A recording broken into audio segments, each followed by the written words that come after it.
subscribe, like the video, and, if possible, join Patreon.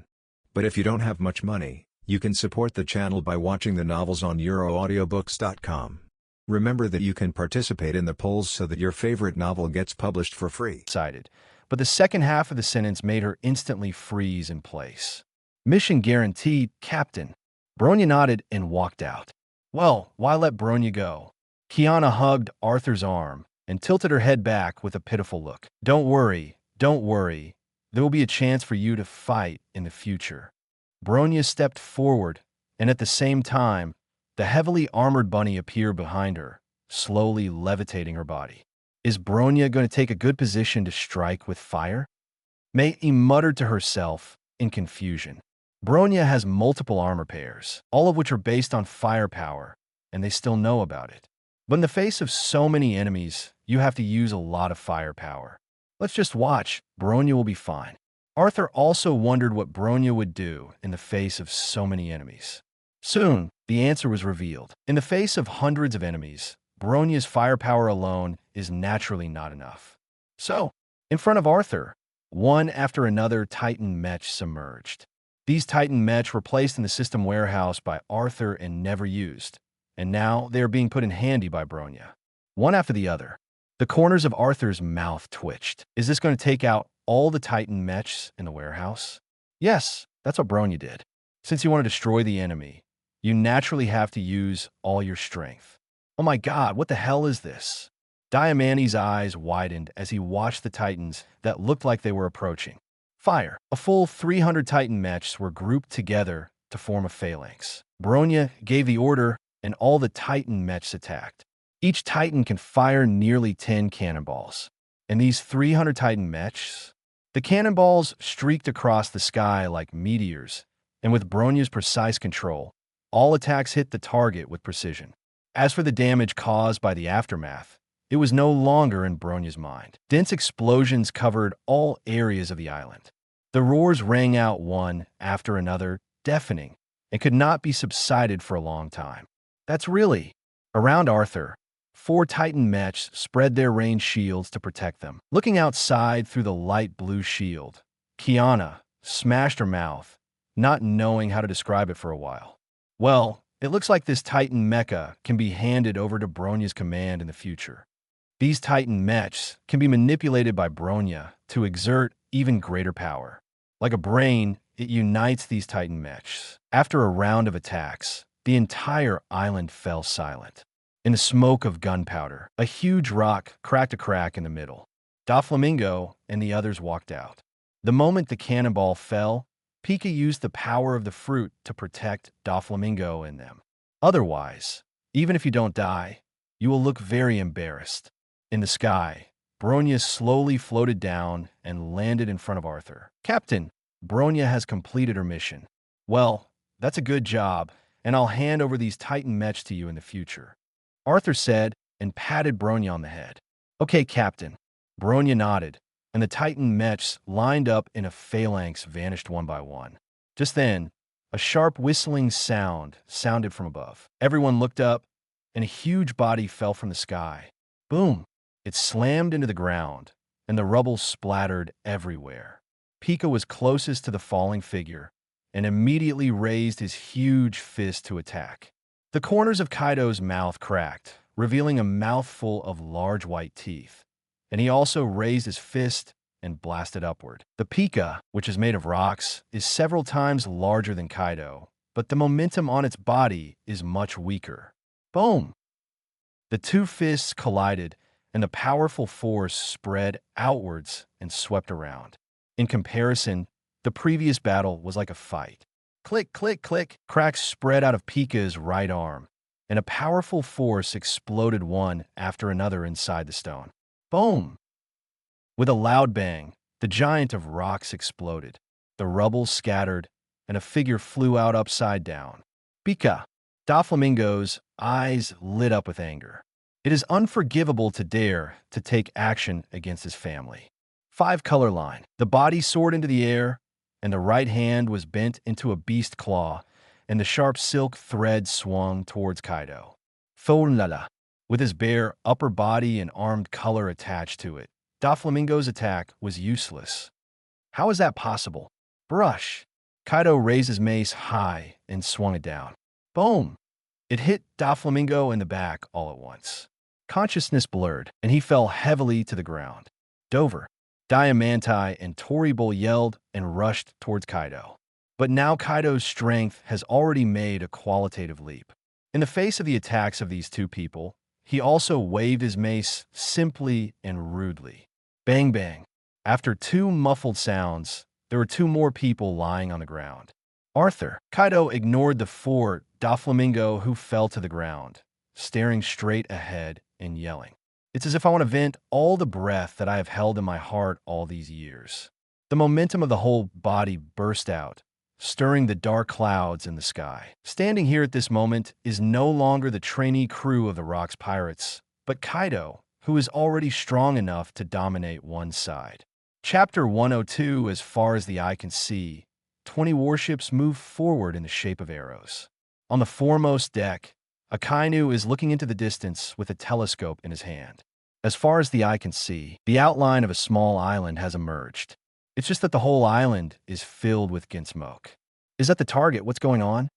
It's a little far away, and I only see the smoke of gunpowder. But Akainu, who often mingles on the battlefield, naturally understands what this means. There must have been a considerable battle on the island. Maybe the pirates are infighting. Humph. Pirates are always pirates, and they can only be destroyed under the righteous sanctions of the Navy. Akainu snorted coldly, very disdainful of the pirates, and raised his hand to shout at the phone bug.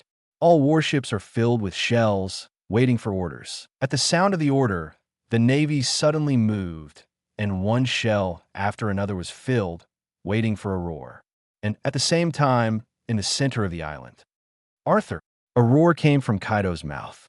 Looking at Arthur standing in front of him, Kaido's body was full of momentum, as if he had met an enemy. This kind of inexplicable thing made Arthur a little confused.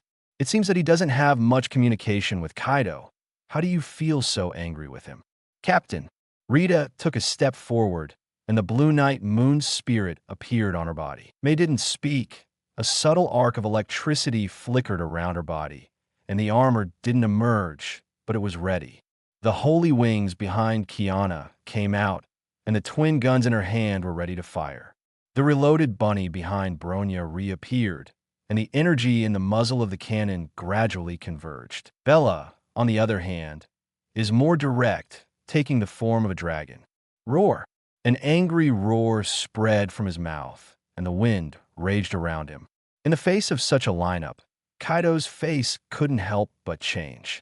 The momentum of the whole body was completely suppressed, and he stood in place and did not dare to move forward again. What's the matter, Kaido? You screamed so loudly just now. And now rush over.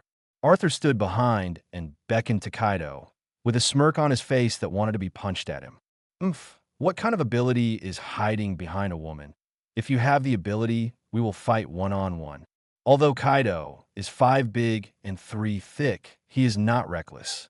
If this rushes up, it will definitely be besieged. One-on-one. Arthur smiled and shook his head. Well, since you're all here, I can't let you go back empty-handed. Arthur waved at Rita and walked towards Kaido. Captain. Mei screamed a little worriedly. They naturally knew Arthur's strength, but they just subconsciously wanted to solve the part of the battle by themselves. Don't worry, it's okay. Arthur brushed through Mei's long, silky hair, nodded, and stood across from Kaido. Come, now I'm one-on-one with you. Long time no see. Let me see how much you've improved. Yasuo beckoned as he spoke, looking calm. On the contrary, this gesture made Kaido suspicious. You didn't mean to lure me over, did you? Kaido's eyes looked at Rita and the others, and he suddenly realized that he had rushed out so violently, and he was a little ill-conceived. Originally wanted to teach Doflamingo a lesson, but suddenly found Arthur. In the Rock's era, as an intern member, he could only look up to the existence. Now, he has gained great power and is desperate to prove himself. Prove yourself no weaker than anyone, including Locks. It's just that now he can't challenge Locks, so challenge the existence of Locks. So when I saw Arthur, I ran over in high spirits.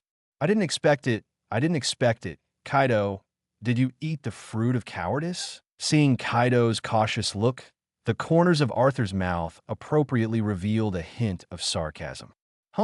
Kaido snorted coldly, didn't say much, and cautiously approached Arthur step by step. Arthur stood still, not moving. It's just that the smile on the corner of his mouth slowly becomes richer. Not good. Seeing this smile, Kaido's heart suddenly jumped, and he suddenly stopped halfway through. Arthur, Kaido's pupils slowly dilated as he looked at Arthur. What are you? Do you really think I'm going to fight you alone? Arthur shrugged his shoulders and waved his hand as he spoke. Ha ha.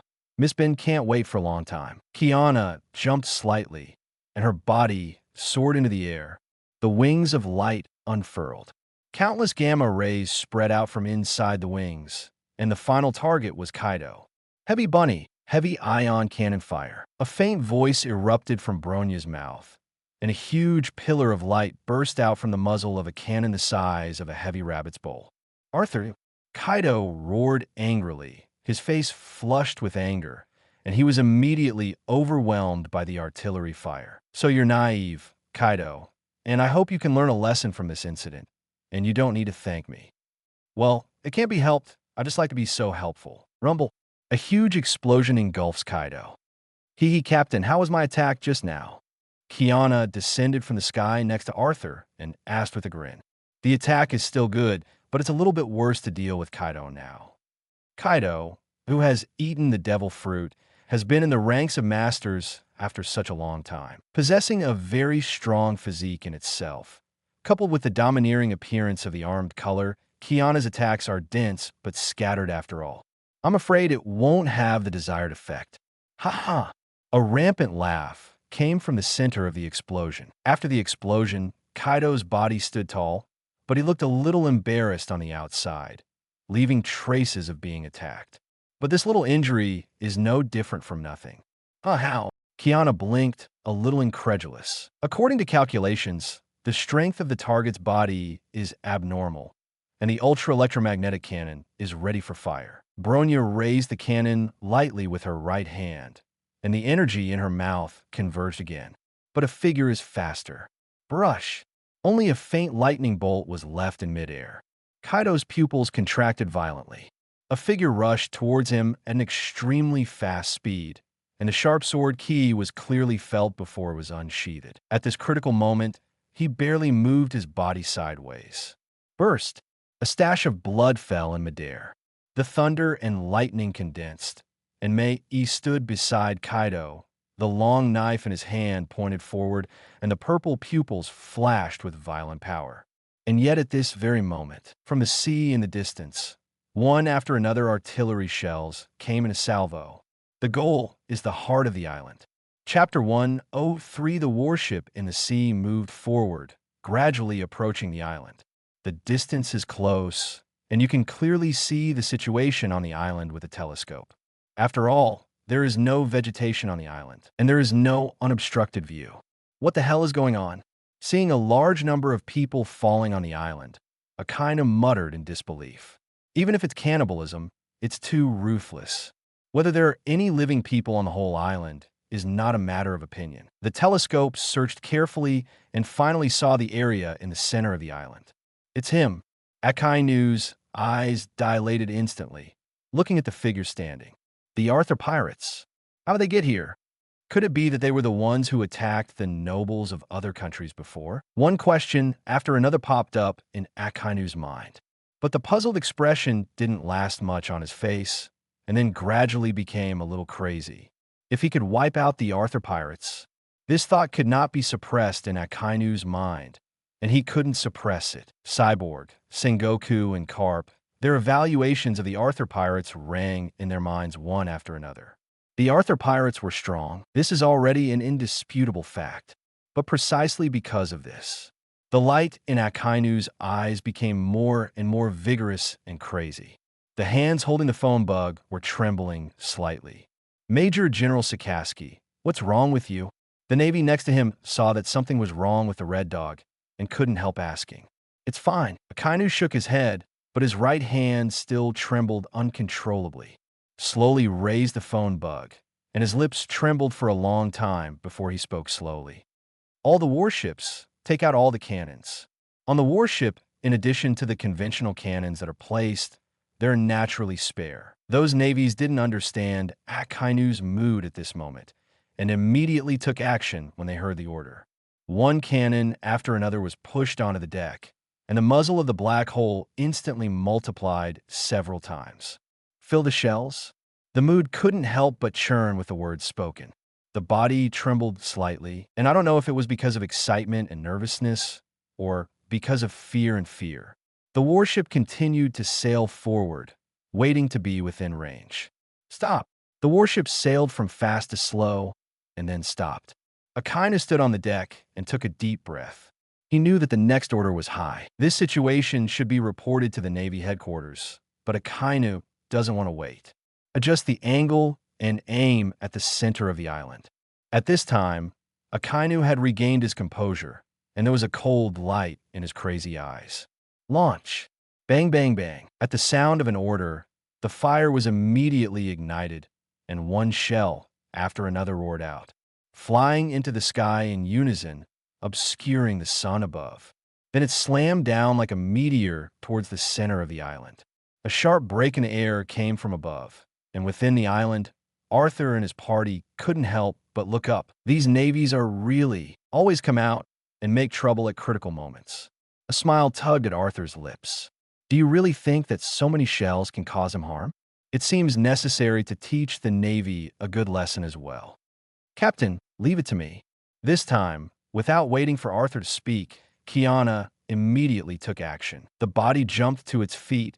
Its whole body was enveloped in light, and its armor changed. Starting from the head, a dull hair quietly stood up, the slightly closed eyes opened, and the golden pupils made people dare not look directly. The lawgiver of emptiness. Ents, always trying to challenge God's authority. The body was suspended in the void, and it walked towards the cannonball step by step. It seemed that the danger in front of her was gone. What's that? Could it be that? What Lieutenant General Karp said? In the telescope, seeing the figure suspended under countless cannonballs, Akainu couldn't help but think of Karp's story about the water capital. But no matter how strong you are, you can't be indifferent in the face of so many shells. However, the next scene did make Akainu's eyes widen. No, how is that possible? What kind of ability is this? I saw it in the sky, just as the cannonball was about to drop Kiana. One right arm is slowly extended. Syllable, crisp snapping fingers echoed between heaven and earth. Countless black holes emerged in front of Kiana. The shells smashed into the black hole without making a wave. The sun was pouring down from the sky, as if nothing had happened before. Tut tut. No matter how many times you watch such a scene, it still makes people feel shocked. Is this the art of power? Arthur looked at Kiana, who was like a queen above, and a deep sense of satisfaction welled up in his heart. What just happened? Looking at the empty sky, all the navies, including Akainu, were at a loss. Suddenly, their attack vanished. Is it a dream? They were as stunned as statues, but Kiana in the sky wasn't. Step by step, step into the sky again. At this time is the time of judgment. Are you ready for death? The faint words came out of his mouth, making Akainu come back to his senses in an instant. Looking at the figure suspended in front of the sun, he looked down on the common people like a god. It made Akainu feel a deep powerlessness. From such a high position, they couldn't even attack. Everyone is ready. What preparation? Readiness for attack or readiness for defense? Akainu didn't say anything, and the Navy didn't know either, just looked up at the figure in the sky. Finally, it moved. Again, he stretched out his right hand as before. The crisp snap of the fingers is like a call to death. Dense black holes reappeared, covering the sky. In the black hole, the cannonballs that had been sucked in immediately poured down. Defense. A loud roar came from Akainu's mouth. For this situation, although incredible, the Navy still has some ability to react. Immediately reload the cannonballs and fire them out, trying to fend off the falling attack. And the Navy, which has an armed color, has launched a ruthless defense. But how can a hasty response compare to a well-prepared attack? The The shells from the bottom up were engulfed in an instant. Countless shells scattered down, covering the entire warship. Boom, boom. Explosions rang out one after another, surrounding the entire warship.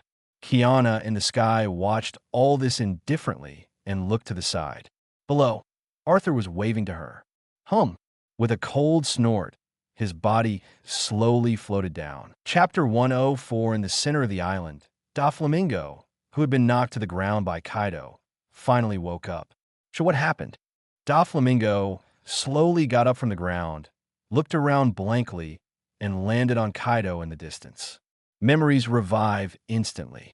At the time, he remembered that it was this big guy who knocked him to the ground. Dover, I finally remembered that this man is Kaido, and the current bounty is 830 million Bailey. Toribol remembered that he had seen this Kaido when he was looking at the wanted notice before. The bounty can be described as soaring all the way up. Each time it appears in the ocean, the bounty will increase by a significant amount. It turned out to be him. No wonder he was so powerful. Doflamingo also finally remembered that this man had escaped from the Navy's sea prison several times. Every time it appears, the strength is greatly increased, which can be described as terrifying. It's just that now he is looking at the top with a blank face, and he doesn't even care about the huge wound on his waist. What is the situation? Following Kaido's gaze, a figure floated down from the sky. Here, Kiana hug.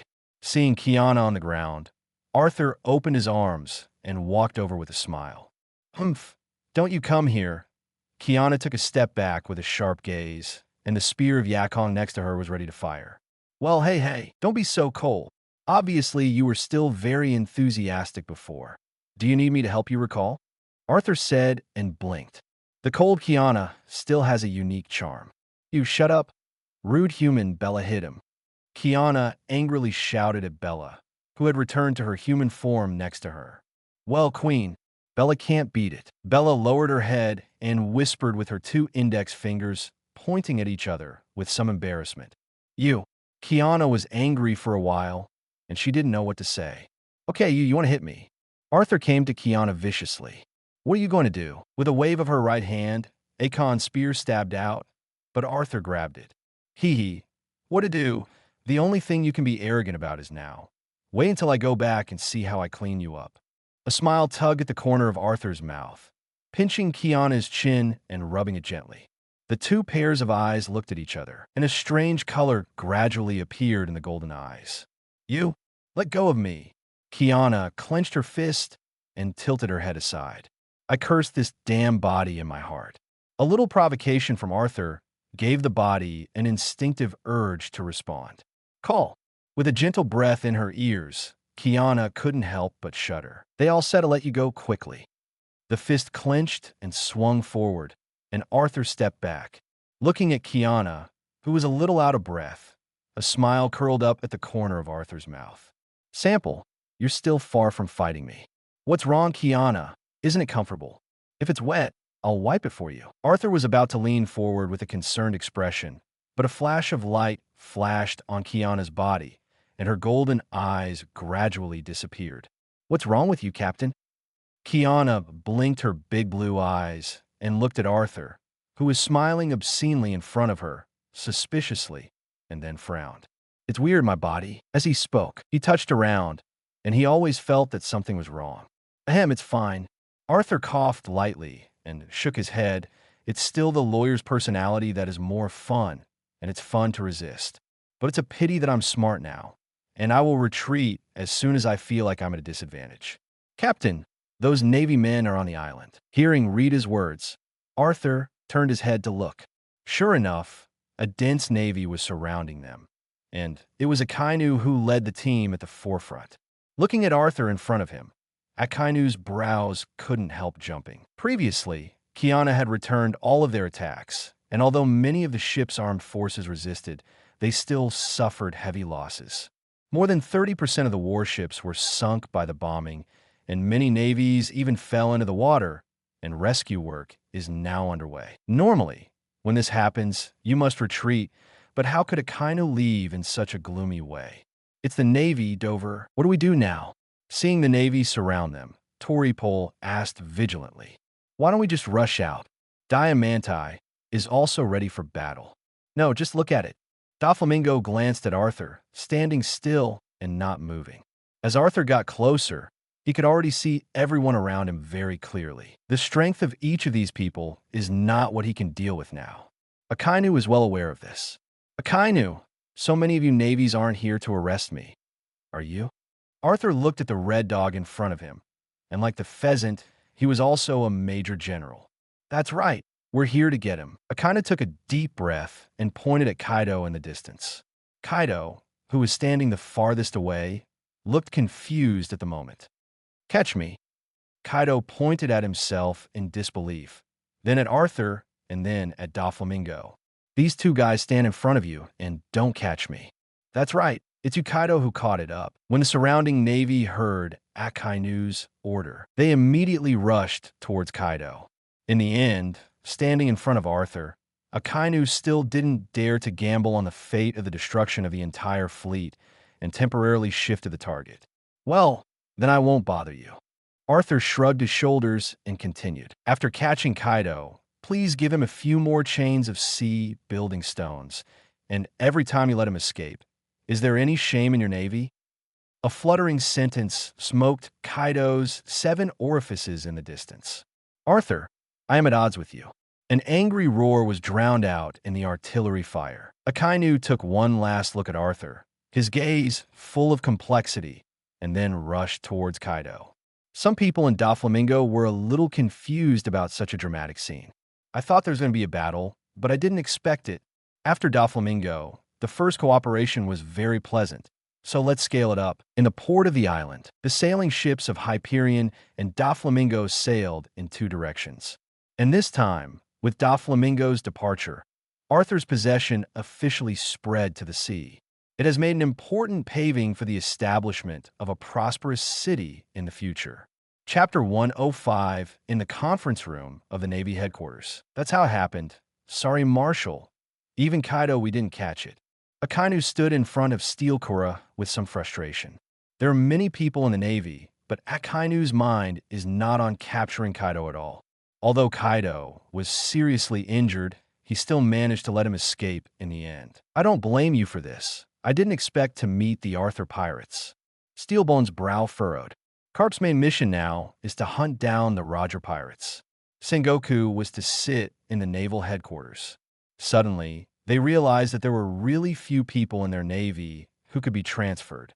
Nowadays, the Arthur pirate ships are becoming more and more active on the seas, and our navy must also take action. Sengoku thought for a moment and spoke. Warring States General, do you have any good ideas? Yes, Marshal, just a few small thoughts. Faced with the question of the steel bones, Sengoku nodded and continued. Once, because the Locks pirates had just been disbanded, our navy set the bounty for the Arthur pirates very low, just to keep them from attracting attention. When Locks was alive, it was almost the belief of the pirates. The Rocks pirates were disbanded and the faith collapsed, which was a very good thing for the navy. But if the Arthurian pirates, which were on a par with the Rocks pirates, were brought into the public sight at that time, the faith would be shifted. For the Navy, it is a matter of harm and no benefit. So at that time, the SeaWorld government deliberately suppressed the news of the Arthur pirate ship. In addition, Charlotte Lingling, Whitebeard, Golden Lion, Kaido, Roger, and other pirates are active. The Arthur pirates have almost disappeared from the public sight. It can be said that this move was quite successful. Cyborg nodded at Sengoku's words, motioning for him to continue. Now that the time of Locks is over, and the heroes are standing together, raising the bounty on the Arthur pirates can help the other navies discern and reduce losses. And it can invisibly play the role of surveillance. This is the idea of Sengoku, to raise the bounty of Arthur and his party. Then everyone knows their great strength, so that some unwitting navy can avoid rushing forward recklessly. And the increase in the bounty amount will attract the attention of many people, so it will be easier for their navy to get the news. I have to say that this method of the Warring States is to kill multiple birds with one stone. The era of Locks is over, and even if a powerful pirate appears again, faith will not be formed. Okay, just do it. As for the amount of the bounty, you can see for yourself. Cyborg thought about it and agreed to the plan. Okay, Marshal, a new bounty will be issued later. The next day, a bounty warrant appeared on the sea that shocked the sea. Inside a tavern, this is where many people chat and fart. What do you think this is? A man hurried in with a bounty in his hand. Isn't it just a bounty order? The person sitting at the door snatched the bounty order, just glanced at it, and his eyes widened instantly. I'm not mistaken, am I? The bounty is as high as 5 billion. Who is this person? Why haven't you heard of it before? 3 consecutive sentences instantly attracted the attention of everyone in the tavern. You can't be mistaken. It seems that none of the highest bounties today have exceeded 3 billion. Many are clearly not convinced. I don't believe you. As he spoke, he slapped the bounty on the table side by side. Arthur Alexander, with a bounty of 5 billion. Rita Lothweiser, with a bounty of 3 billion. Ryan May, the bounty is 3 billion. Kiana Kaslana, with a bounty of 4 billion. Bronya Zajek, with a bounty of 1 billion. Benares, with a bounty of 2.5 billion. Is this all a pirate group? When did such a terrifying existence emerge on the sea? Looking at the amount on the bounty order, everyone's eyes widened. At the same time, in a luxurious palace on a small island in the sea, Charlotte Lingling looked at the bounty in her hand, and her mouth kept eating sweets. Arthur's pirates. Refusing to cooperate with me in the first place is your greatest loss. Now I have several small islands, Mom. The sound of laughter came from inside the palace, but there was no trace of laughter. More of it was cold. On the other side, on top of a huge sailing ship. Dad, look at the newly released bounty order. The bounty amount is so much. Marco caught a stack of bounty orders running from a distance, with an excited look on his face. Oh, Whitebeard carefully set aside a small bowl of wine in his hand. Smelling the aroma of the wine, you can know that the name of this bowl of wine is Emperor Drunk. Receiving the bounty order from Marco, the first person on it made Whitebeard's eyes widen. Arthur, a faint voice spat out of Whitebeard's mouth, and his thoughts couldn't help but drift to the day he joined the Low and S Pirates. If he had joined the Arthur Pirates that day, I'm afraid it would have been a different outcome now. Daddy, seeing Whitebeard's somewhat melancholy gaze, Marco scratched his head in confusion. Nothing. Come, let's have a drink. As he spoke, Whitebeard took out a crystal bottle, which made Marco's eyes light up instantly. Usually this wine Whitebeard is not allowed to touch it. How can he be willing to take it out today? Forget it. No matter, it's good to have something to drink. On a small island, Kaido looked at the bounty in front of him and tore it to shreds in anger. Arthur, the sound squeezed out between his teeth, showed Kaido's anger. Okay, Arthur, one day I'll knock you down completely. Wait. Kaido finished speaking and left angrily. You can see that the huge wound on his abdomen has healed most of it. Its vitality and ability to recover are terrifying. On the other side of the sea, a huge sailing ship is moving forward, and just by looking at its appearance, you can see that the craftsmanship of this sailing ship is extremely simple. This is the Oro Jackson, built by Master Tom for Roger. It's amazing there's so much bounty. Riley looked at the bounty in his hand and couldn't help but smash his mouth. What bounty order? At that moment, a small head with red hair suddenly approached from the side. Wow, there are 5 billion Baileys. Shank's eyes widened instantly. Who is this? Even more powerful than Captain Roger. In Shanks's heart, Roger is already a very powerful existence, but the bounty is far from reaching 5 billion. This man is a legend. Laylee shook her head as she spoke, more emotionally. The Navy was spotted on the right. Just then, a shout came from the watchtower.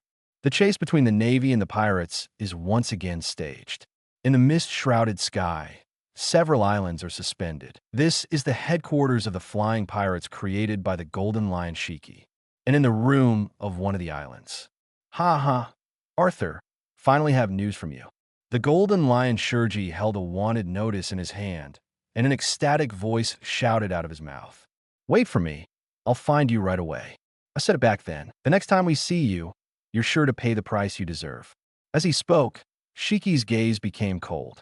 When he asked Arthur for cooperation, he was not only refused, but also smashed his ship into the sunk, which Ski still remembers. Later, he worked hard to develop his own power and became a hegemon. At this moment, he got news of Arthur again. Isn't this a providence? Gave him a chance to take revenge. Chapter 106. As the sun sets, the clouds flutter in the sky like dyed marshmallows. Below, on the calm sea, Hyperion moved forward slowly. On the deck, Arthur and his party were engaged in after-dinner activities. "Captain, do you need Rita to rub your shoulders for you?" Rita came to Arthur's side with a smile on her face, looking quite beautiful in her short-sleeved maid outfit, as always. "Let me rub it for you. It's been a hard day," Arthur said as he pulled Rita to sit on a stool. "Captain, you really flattered Rita with your appearance. Don't you think anything bad about it?" Feeling the strength coming from her shoulders, Rita raised her head slightly, with a hint of wisdom that saw through everything in her smile. "You're really thinking too much, Rita." Arthur shook his head speechlessly. Did he look like such a bad person? Well, then it's going to trouble the captain. Rita stopped talking, leaned back on the stool, and slowly enjoyed herself with her eyes closed. From time to time, it also makes some very comfortable sounds. This made several pairs of eyes next to him look at it in unison, while a soft nasal voice came outward. Feeling the gaze cast around him, Arthur was sure that Rita definitely did it on purpose. The captain never seemed to say he was going to treat us. Kiana stood aside, her face shocked. Yes, Mei has never enjoyed such treatment. Rita, I really envy you. Mei Yisai made the corners of Arthur's eyes jump. Bronya is also a little concerned. What is it like to be served by the captain? Bronya tilted her head slightly, as if she was seriously thinking about the question. After a while, Bella didn't speak any language, and Kiana's gaze turned to the past. Ahem, B. Bella cares too. Then everyone's eyes were focused on Arthur at the same time. Rita didn't care about these glances, and the corners of her mouth hooked up an inexplicable smile. "Captain, you've slowed down. It's not your style." Arthur really wanted to slap himself in the face now. "What are you doing when you're idle?" "Okay, everyone else is jealous." "Ahem, for the sake of how hard you all worked before, I'll help you rub them one by one a while, and go sit next to you first." As a last resort, Arthur could only do this. As soon as the words fell, several people were already sitting next to them. The look of anticipation in his eyes. It was so fast that the corners of Arthur's mouth twitched. Now that it's all been said, it's going to be done. Nor can it be perfunctory. Everyone pinched for half an hour, and the sky was already full of stars. For the first time, Arthur felt that he was so tired just by pinching someone's shoulder. Weakly returning to his room and lying on the bed, Arthur breathed a long sigh of relief. In the future, this kind of death must not be done again. Then I opened the system interface and looked at each function. The friendship points above are almost enough. Just then, there was a knock on the door outside. "Captain, are you asleep?" Rita's voice came from outside. Arthur snapped his finger and opened the door directly and sat up in a lying position. Rita, May, Kiana, Bella, and the two walked in carrying a boxy cardboard box. "What are you doing here?" Arthur blinked, full of confusion.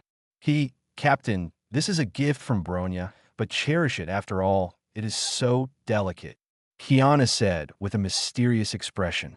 Then the four of them slowly lowered the cardboard box to the ground, then asked the captain to taste it slowly, and we won't bother. After Rita finished speaking, the four of them walked out of the room and closed the door with them.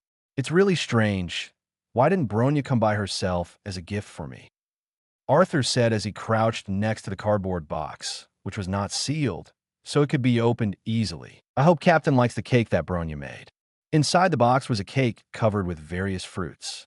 The cream is white and flawless, reaching out and touching it, as if it can make people's hearts melt. "Does the captain like it?" Rita said it tasted just right. Seeing that Arthur had been staring without speaking, Bronya spoke softly. "Loved it. It was like a work of art." Arthur gently picked up the cake in the box and slowly placed it on the table next to him. "So, Captain, where are you going to taste it?" "Let's start with this little cherry," Arthur said as he pinched the cherry on top of the cake. The cherry was small, unripe, and had a faint pink color. When you put it in your mouth, a sweet sensation spreads, and you're reluctant to swallow it directly in one go. I bit my teeth gently, and I could feel the subtle feeling of softness and hardness. Captain, the cream is about to fall. Bronya, who was next to her, looked at Arthur with a faint smile on her face, seeing that Arthur only focused on the fruit on the cake and ignored the rest of the place. After a long time, the cream was about to melt, and he couldn't help but remind softly, knowing Bronya, don't worry. Eating cake also requires skills. Let the captain teach you well today. Arthur said as he reached out and brushed the cake from top to bottom. It's like this, the cream is soft, but when you stir it a few times, it will get better and smoother. As he spoke, Arthur demonstrated several times in a row. Would you like to taste it? Well, Bronya already feels it. Bronya's slight voice echoed around her. You need to bring out the flavor of the cream to the fullest so that you can really taste it. Then let me taste you. Gently cut the cake with a knife, revealing the surprise wrapped inside. Half an apple. It's red and it looks cute. Rita said that it would be better if there was an apple in the cake, and Bronya didn't understand why. Bronya said, her eyes slightly puzzled. It doesn't matter. Arthur said and gently licked the cream stained on the surface of the apple, and finally got a glimpse of Lushan's true face. The apples are not large, oval in shape, and the faint fruity aroma emanates from them, making you want to taste them slowly. Is that okay? Bronya, if it's the captain, no problem. Words with a hint of nervousness echoed through the room. After all, it's the first time, and if it doesn't taste good, it's not what Bronya wants to see. Since it's made by Bronya, it must taste good. Looking at the half apple in his hand, Arthur said and took a bite lightly, nodding at Bronya's expectant gaze for a long time. Chapter 1:07 Early in the morning, Arthur looked at Bronya, who was sleeping soundly next to him. The light gray hair was completely spread out, covering half of the face, and the calm face was very serene. Get a good night's sleep. Gently straightening up the somewhat messy strands of hair, Arthur let out a sigh. Of course, it is impossible to say that it is fun. In that case, I am afraid that Bronya will be very hurt, and Arthur naturally can't do that. However, this cautious behavior brings a different kind of experience. Lean on the head of the bed to open the system interface, and the friendship points above are enough. Tap 10 times to replenish, and the character fragments you get are enough to raise Bronya's level to S rank. Unlocked Xenomorph Black Core Erosion Armor. Although there is an extra pair of armor, it does not have much effect on the improvement of Bronya's strength. It is a qualitative leap that must be promoted to the full level. The door opened softly, and Rita walked in, glanced at Bronya, who was still asleep, and whispered to Arthur, "Is the captain still happy with this gift?" With a faint smile on his face, he seemed to have known Arthur's answer. "You're even more anxious than I am." Arthur shook his head speechlessly, and finally added, "It was great, though. Hee hee. I know you're going to like it, Captain." The smile on Rita's face grew a little stronger. Captain should accompany Bronya today, but watch out for that little vinegar jar. Don't knock it over. Rita leaned over Arthur's face and tapped lightly and continued, "Breakfast is about to be ready, so let's get down as soon as possible." After saying that, he turned and left. However, Arthur did not go down immediately, but waited for more than half an hour, and Bronya slowly opened her eyes. "Captain, morning." Bronya arched upwards as she spoke, holding Arthur's arm with both hands, her little head resting on her shoulder, looking very attached. "Are you already awake, Bronya? How is your body feeling?" Although Arthur felt that he was very gentle, it was inevitable that he could not control it in the depths of his love. "It's okay, Captain. Bronya is fine." Bronya shook her head as she spoke, as if she was afraid that Arthur would not be upset, and then stood up. The sunlight outside shone on Bronya, causing her body to glow haze. After a spin in front of Arthur, Bronya squatted down. "Look, Captain, Bronya really doesn't have anything to do." With his hands on his chest, he raised his head and looked at Arthur with a serious gaze. "Well, I've seen it clearly." Arthur nodded, although there was some redness and swelling, but he should be fine after 2 days of rest. Sure enough, for Bronya, it's still a little reluctant. "Breakfast, Rita, is ready. Let's go down." "Well, can the captain take Bronya down?" There was a faint anticipation in Bronya's eyes. There's certainly nothing wrong with such a trifle. Arthur picked up Bronya as he spoke, and 10 minutes later, the two walked out of the room. Haven't you eaten yet? When I came to the door of the stairs, I found that although Rita and the others had already taken their seats, no one had moved their chopsticks. The heat from the food that filled the table had also faded a lot. Looks like it's been going to be ready for some time. We've all been waiting for you, Captain, so take a seat. You don't have to wait for me. Eat it quickly. If you don't eat it, it's really going to be cold. Arthur sighed, for Rita's care, and tolerance, only deeply moved in his heart. Sitting in his seat with Bronya in his arms, he was about to move his chopsticks. Bronya, why are you still clinging to the captain? Although she willingly gave Bronya to Arthur yesterday, it does not mean that she can be indifferent to such a situation today. But Bronya loved the feeling of being held by the captain. The faint ribbuk made Kiana stunned for a while. Do you like it? I like it too. No. Bronya, you come down quickly. Bronya was indifferent to Kiana's words, referring instead to one of the dishes. Captain, Bronya wants to eat that. Okay, I'll clip it to you. Seeing the two of them completely ignoring her, Kiana was almost about to go berserk. A faint hint of gold emerged in his blue eyes.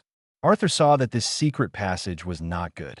If the personality of the lawyer is revealed, this breakfast will not be eaten. All right, Kiana, come over if you want. The momentum that had just risen around Kiana dissipated instantly, and she asked with a wink, Captain, is it really possible? Seeing Arthur nodding, Kiana happily sat down on the other side. At this moment, Arthur was completely occupied, and he couldn't even eat. Captain, come, I'll feed you. Kiana enjoyed the feeling and offered the meal to the corner of Arthur's mouth, as did Bronya next to her.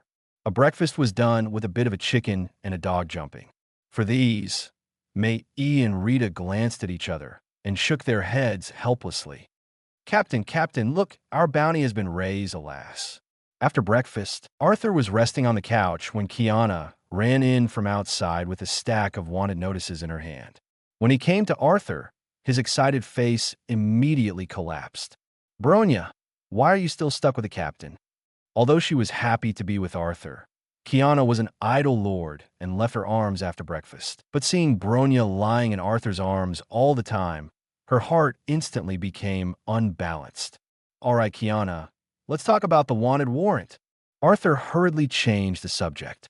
I'm still entangled in this issue, and I don't know when it will be. Sure enough, the nervous Kiana was successfully led astray and waved the wanted warrant in her hand. Captain, look, your bounty is already as high as 5 billion Bailey. Hearing this number, Arthur was also slightly surprised. 5 billion Baileys, it should be the highest above the sea. What tricks is the Navy playing again? How to suddenly increase the bounty amount? Rita, Mate E, both of you have 3 billion Baileys. Rita and May, who heard the movement, also walked over and took their bounty orders from Kiana. Oops, I didn't expect the price to go up so much. Rita touched her cheek with some surprise. Bella, it's yours. The reward is 2.5 billion. Kiana handed over Bella's bounty order. Ha, guess how much Miss Ben's bounty is? Kiana tilted her head triumphantly, and after a while held out 4 fingers. Is it 40 million? It's not. It's 40 for billion. Kiana said as she showed everyone her wanted notice. It's not bad for billion Bailey, and it's worthy of the title of the lawgiver of the sky. Arthur nodded slightly. Bronya, there is also your bounty here, which is 1 billion Bailey. Although it is a little less now, I believe that it will not be long before you will improve upward, although you will not be able to reach the height of Miss Ben. Kiana put Bronya's wanted warrant in front of Arthur, and her tone was full of pride. Bronya didn't care about that. Bronya said as she hugged Arthur's neck and leaned on her shoulder. This scene made Kiana's excited face slowly converge. Why does it feel like she's winning and it's feeling like she's already lost? Arthur didn't care why the Navy raised their bounty, because he now has enough strength to face all problems. Strong strength is the guarantee of everything. Chapter 108. Inside the bridge of the Hyperion, Rita was looking at the large screen in front of her to observe the situation around her. Well, the front should be the destination, that the captain said. In front of Huberion, the silhouettes of several islands that were close together loomed. At the current speed, It is believed that it can be reached in tens of minutes. Rita then checked the surroundings of the place where the voyage had passed, then nodded in satisfaction and turned to leave. In the living room, Arthur is playing chess with Kiana. Looking at Kiana's frowning appearance, the battle situation must be very unfavorable for her. Dear Kiana, you've been thinking about it for almost 2 minutes. Why don't you just admit defeat? Arthur said as he reached out and touched Bronya's little head next to him, with a faint smile on the corner of his mouth. Miss Ben won't admit defeat, Kiana muttered, her big eyes staring at the chessboard, trying to find a way to crack it. Rita, who was passing by, took one look and shook her head. The seemingly evenly matched situation on the chessboard has actually formed a lore situation. Whoever Kiana moves, she will be defeated all the way. The captain is really bad-hearted. With a faint smile on her lips, Rita went to the kitchen to prepare the fruit. Finally, when Arthur's house was about to fall asleep, Kiana moved cautiously. Shelling. Vault. Soldiers. General. With every move Kiana makes, she is eaten by Arthur's pawns that she has laid out in advance.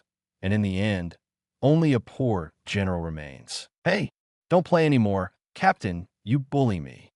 Seeing the only single seedling left, Kiana's mouth was deflated, and her big eyes were full of grievances. Haha. Okay, let's play another game, this time let you win me. Really? Arthur nodded. Soon Kiana's cheering voice could be heard in the living room. Captain, the destination can already be seen. At this moment, Rita's voice came from the side. Is it already there? Great. When Kiana heard this, she jumped up and rushed out of the room like the wind. Queen, be careful. Bella, who was sitting on the side, hurriedly followed. Let's go, Bronya. Let's take a look. Arthur got up from the couch, and everyone was on deck. Captain, is that what you're talking about? May looked ahead. The appearance of the archipelago can already be seen with the naked eye. Yes, didn't you say I was going to take you to see a mermaid? Arthur nodded, and there was some anticipation in his heart. Mermaid has always been the best fantasy in my heart before. Are you really going to see a mermaid? Kiana was also excited. Before we go over, let's take a walk around the island and see how Doflamingo and the others are doing. The last time he left Doflamingo, Arthur brought him to the Chambord Islands, because this is a place where the world's aristocratic Draco people are often active. For those world aristocrats who spend a lot of money, Bailey's tens of millions are just a drizzle. Arriving at the port smoothly along the way, seeing that there was no one around, Arthur received Hyperion into the system warehouse. These bubbles are so beautiful. Everyone was amazed to see the bubbles fluttering upwards from the ground. Because the island is made up of many large trees, and the ground is the roots bubbles bubble. Arthur glanced around. If you just look at the scenery of this island, it is indeed very good. Let's go. Be careful. This isn't a good place. Turning on the communicator, Doflamingo's location was instantly locked, and Arthur and his party set off towards their destination with a watchful attitude. Area 5 of the Chambord Islands, which is an outlaw zone, but also a place that many people would like to visit. There was mainly a human trade and a slave trade, but a few days ago, the arrival of a group of people had changed the area dramatically. A simple bottle of wine is enough to make those aristocrats of the world go crazy. Not to mention the auction that is taking place today. There are not only a lot of rare and precious wines, but also healing medicines. In the midst of this sea, injuries are a common occurrence. If the injury can be treated quickly, it is tantamount to an extra life. What's more, the slogan of this auction is, no matter how badly wounded, as long as there is still a breath left, it can be saved. The temptation to do so is undoubtedly quite enormous. Therefore, all forces came to the auction site, wanting to see if this healing elixir was as magical as the slogan said. It's so lively here. Arthur and his party came to the auction and could see that many people were entering it. There were noble merchants dressed in gorgeous clothes, and there were also many pirates. This kind of person who was originally robbed and Rob was robbed, but at this moment he walked together safely. That's the charm of the Chambord Islands. Looks like Doflamingo. They're doing pretty well. The bustling scene around him made Arthur smile. These people are all sending him money. The items in the store are actually quite cheap, and the price of selling them has increased dozens of times. which can be described as a huge profit. It is believed that as long as this auction is successfully held, it will be truly famous, and it will become an important source of income for Arthur. While thinking about entering the auction with the flow of people, it doesn't look like a bustling auction on the outside, but on the inside, it's a lot on the inside. The area is huge, and there is no problem in sitting hundreds of people. Dover, I didn't expect so many people to come. Tory Bowl looked at the seat that was almost full and smiled. This is just the beginning. Doflamingo's ambitions are not limited to this. He has even greater ambitions. Looking at the flow of people entering the auction, his eyes suddenly froze. I saw the figure of Arthur and his party. At this moment, a message popped up from the communicator on his arm. "Don't worry about me, you go on." Obviously, it was Arthur who sent it to him. Soon, the time was up, and the auction officially began. At this moment, in the distant sea, the golden lion Shurji single-handedly killed. Now that he knew that Arthur had appeared above the sea again, how could Shiki still sit still? Immediately sent his men to look for Arthur's traces. After getting some news, I immediately rushed over. However, at his speed, it will take some time to reach the Chambord Islands. Chapter 109, the headquarters of the Navy, is holding a regular meeting at this moment. The main content of the meeting was to discuss what had happened on the sea recently, and then to choose a more appropriate solution. Vice admirals and admirals gathered together, and it was still quite democratic. Even Carp, who has been hunting down the Roger pirates, is there. And the main content of this discussion is the powerful pirate group distributed all over the sea. For these pirate groups, what kind of actions will their navy take in the future, etc. It can be said that the results of the content will determine the direction of the future trend of the sea. Each navy expressed its own opinions, weighed the rights and disadvantages, and determined one course of action after another. The meeting lasted for most of the day before it came to an end. That's the end of today's meeting. Let's go down and make arrangements. As soon as Cyborg was about to disband, suddenly the voice of a navy came from outside. "Report to the marshal. There is something important to report. During this important meeting, there is nothing very important, and the navy will not bother. Come in and talk." The door opened, and a navy man walked in. "Report to the marshal. According to the information we have received, the Golden Lion Shiki has arrived in the Chambord Islands." The Navy's words surprised everyone in the room. The remnants of the Golden Lion Shiki rocks pirates. The atmosphere in the room suddenly became solemn. Since the disbandment of the Rocks pirates, the people on board have been scattered all over the sea, recruiting troops and developing their own forces. Although their respective strengths are gradually increasing, this is also what the Navy is happy to see. At least it's much better than them making waves on the sea. But why did all of a sudden this Shiki suddenly go to the Chambord Islands? Everyone's minds were full of doubts, and they looked at each other. But whatever the reason, such powerful pirates appeared in the Chambord Islands, and they couldn't sit idly by. After all, the Chambord Islands are the sphere of activity of the world's aristocracy, and he is also a world aristocrat who is powerless. If something happens to them, it will be a dereliction of duty on the part of their navy. And in addition to the Golden Lion Shiki, the news received is suspected of discovering the traces of the Arthur pirates.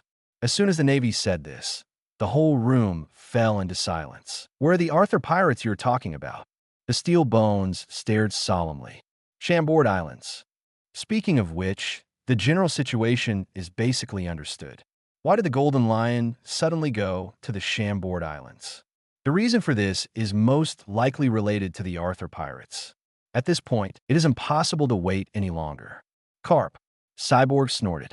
"Marshal, I'm still going to hunt down the Roger pirates, so I'll take my leave." After Carp finished speaking, he ran out in a puff of smoke, ignoring the roar of the steel bones coming from the room, and disappeared into the distance in an instant. It's a joke. He'd rather fight Roger for 3 days and 3 nights than face the perverts of the Arthur pirates anymore. This Carp, go back and settle accounts with him. Steel Bones slammed his fist on the table and looked at the people present and immediately ordered. "Warring States, this time you will lead the team. Zifa and his students will assist on the side, and you must protect the lives of those celestial dragons. This mission is only to protect those draconians. As for capturing the Arthur pirates, perhaps all of their navies will be dispatched, and there will be a glimmer of possibility. Yes, Sengoku and Zifa glanced at each other, nodded, and immediately went down to prepare. The Golden Lion, Arthur, they're all headaches. Steel Gukong sighed and shook his head slightly, his eyes full of helplessness. The auction in the third area of the Chambord Islands has officially come to an end. Seeing many people walking out of the door with shocked faces on their faces is a sign of how successful the auction was. The value of this auction alone is nearly 1 billion Baileys. I really didn't expect you to come. The auction was almost gone, and Doflamingo led his men to Arthur. With a smile on his face, he was very satisfied with the auction. Yes, from today onwards, you will be considered completely famous for auctions, and there will be an endless stream of buyers. Arthur nodded in satisfaction. After all, the effect was there. Doflamingo directly brought a person to a near-death state on the spot, and then treated him on the spot with drugs. In less than half an hour, the person who was about to breathe was already fine. I believe that no one will not be tempted by this intuitive performance. The main thing is that the medicine you gave is really strong, and even I was surprised. Speaking of this, Doflamingo was also amazed. While the efficacy of the drug is assured, it is absolutely guaranteed. Arthur nodded and continued. Now you have to be careful. It's something that everyone will covet. I don't want the proceeds of today's auction. You immediately go and gather a group of subordinates. Only if you have a foothold in this place can you create more profits.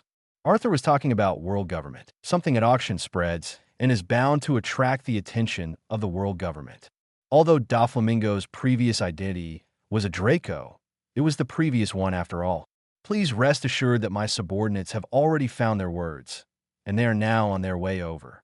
As for what would happen in the future, Doflamingo would naturally think about it and be prepared for it.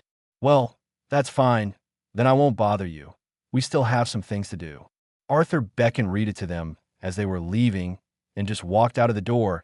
They were greeted by a powerful momentum. Rumble. The momentum was like a missile, and the dust flew everywhere it passed, knocking the people around it far away. Arthur, a roar of rage rolled outward like thunder. Boom! From polar movement to extreme silence, Shiki's figure suddenly stopped in front of Arthur. The surrounding momentum exploded in all directions. Click! Boom! Under the momentum, cracks gradually spread on the surface of the auction house and finally exploded because it could not bear it. This made Doflamingo look confused. His house had just been built.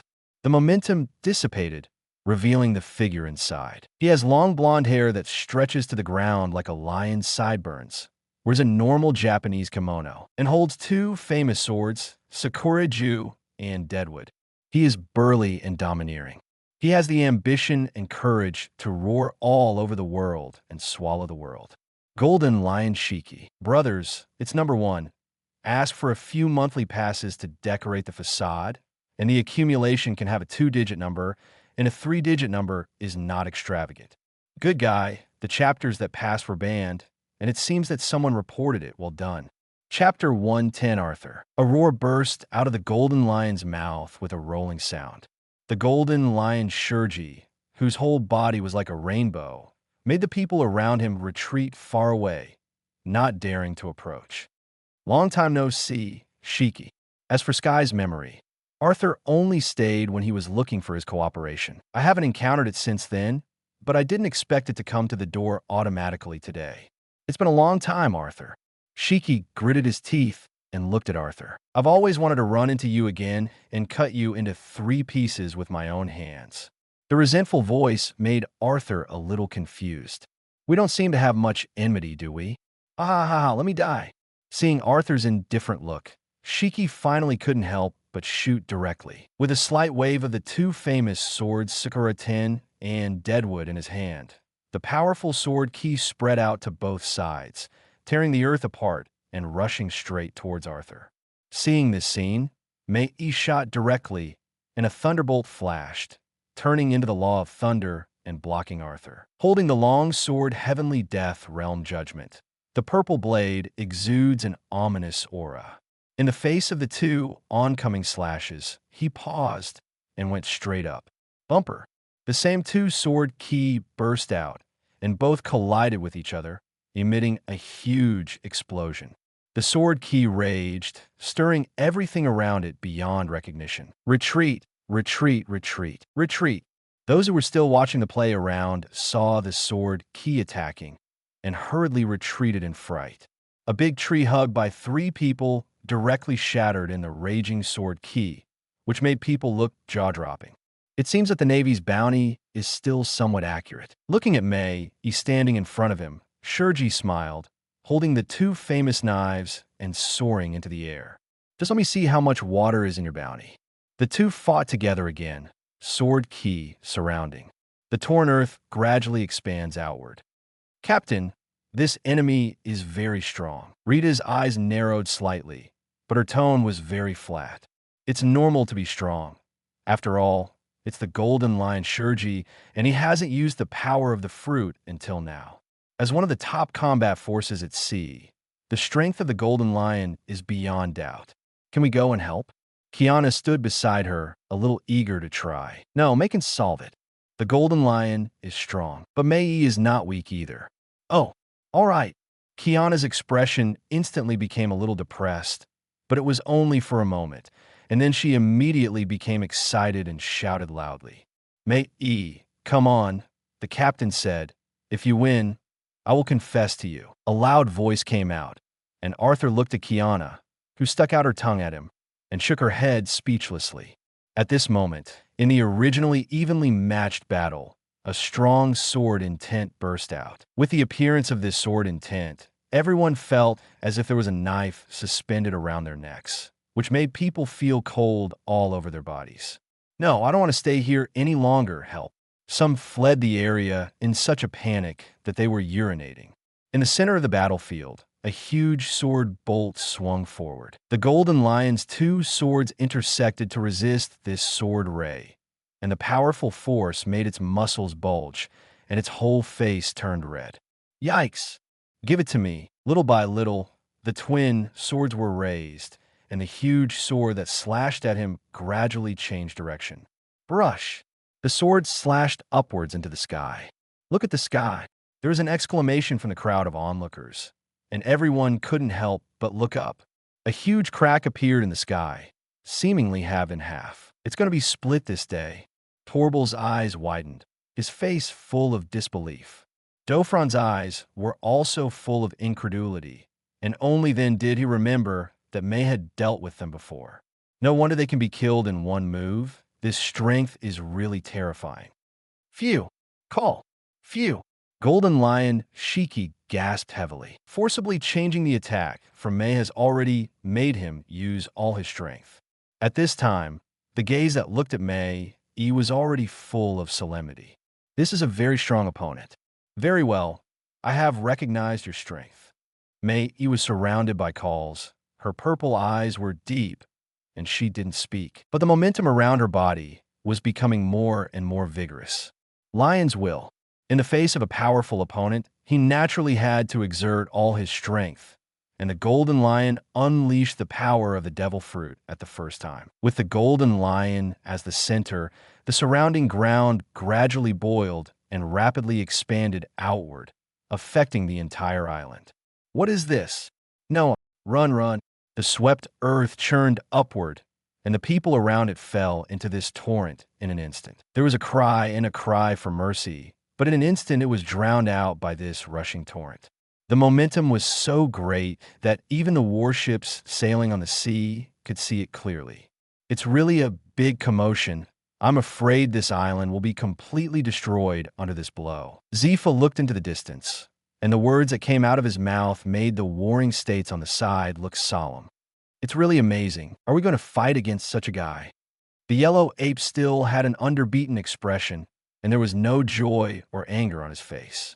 Arthur, the pheasant, looked ahead, muttering to himself, and a battle intent gradually appeared in his eyes. If it is against other abilities and loses, he has nothing to say. However, with the same use of ice, he fell downwind and even froze. This is a great disgrace. The whole ship picks up. At the order of the warring states, the speed of the warship was a few points faster again. The third island of a Chambord archipelago. At this moment, most of the area is galloping under the power of the Golden Lion's fluttering fruit, after forming a number of lion-headed shaped soil queens. Each lion's head was nearly 100 meters tall and pounced towards Mei. In the face of this kind of attack, which seemed to be the power of heaven and earth, Mei turned her right hand. Her eyes were slightly condensed, and the words that came out her mouth did make people a little stunned. For the captain's confession, the body turned into thunder and rushed straight in. Captain, Mei, you will win when the time comes, but remember to confess. Kiana, who was behind her, saw Arthur stunned and touched her arm, an expression of anticipation for the show. Chapter 111, facing several lion heads of nearly 100 meters that were gradually approaching. This kind of terrifying power, Mei did not dodge, and turned into a thunderbolt and rushed directly into it. Boom! The center exploded, and countless arcs spread around. Arthur could clearly see that Mei's body was shuttling through the earth composed of several lion heads, and slashes were swung out from his hands. It's so fast from the outside, it looks like thunder spreading outward. Soon, thunder had covered all the lions' heads in it, one by one. The thunderbolts contained extremely terrifying energy, and they all exploded at this moment. Boom! Lei Meng suddenly exploded, forming a huge thunderball, enveloping all the blows sent by the Golden Lion. It could be seen faintly from the outside.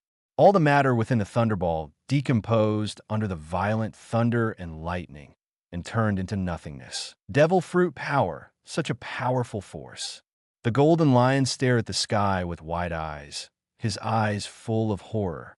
His blow was so easily defused. Hey, kidding. The Navy was already docked in the harbor at this moment, and the yellow ape looked up at the huge thunderball above. The aura of destruction that emanated from it, so far away, made them feel a thrill in their hearts. If you are hit by such an attack, even if you have an armed color, you will probably be reduced to ashes in an instant. Such strength. It's awe-inspiring. Arthur Pirates, Sengoku muttered to himself. Even if he wanted to take over this issue, I'm afraid it wouldn't be so easy to do. It's really a little enviable. The strength of each member is at the top level on this sea. The strength of its captain Arthur is even more unfathomable. And now these people are together. With such an existence, I'm afraid that even the world government would not dare to provoke it easily, Sengoku thought in his heart. But his movements did not pause at all, and immediately asked the Navy to evacuate the surrounding people who were not afraid of death and watch the lively guys. Now that the battle has just begun, if a larger battle breaks out next, these people may not be able to resist even a trace of the aftermath. At the same time, in the center of the battle, the expected huge explosion did not come. The thunderball, suspended in the sky, was gradually shrinking, and Mei's figure was levitating down from within the thunderball. Arthur was next to him. How could Mei let this thunderball explode? The thunderball above completely disappeared, annihilated in the void, and the Golden Lion's blow was so dissolved into invisibility. Everything is calm again. Only behind Shiki, the 3-foot ground that was lifted up proved that everything that had happened before was not an illusion. The Golden Lion's gaze looked at Mei, and his strength shocked him. If the two continue to fight, I'm afraid he won't get any benefit. So he pondered for a moment and looked at Arthur. Arthur, you have such great power now, and my flying pirates have also been formed. How about it? We join forces, and the whole sea will belong to us. The ambition of the Golden Lion is not small at all. Why do you like such things in both of you? What about being the ruler of this sea? I'm sorry, but I don't really have any interest in fighting. Arthur shook his head and once again rejected the Golden Lion's request for cooperation. You're stubborn. The Golden Lion's eyes were slightly downcast, and he waved his right hand. Chop! A huge sword aura swung out, and the entire island turned in half like slicing tofu. It's as good as the slash that Mei sent out before. Alas, it's really a headache. You one by one. If you don't cooperate, you'll start fighting. Just as Mei was about to stop the slash from approaching again, Arthur's figure appeared next to her. In the face of this slash that was enough to split the entire island, he did not use any weapons, but stretched out his right hand. "Do you want to catch my attacks with your bare hands?" Seeing Arthur's movements, the golden lion's eyes were cold. This is simply a blatant contempt for him. The attack was getting closer, and Arthur raised the surface of his right hand, and the color of the weapon was attached to it. Boom! The attack slammed into Arthur's open palm.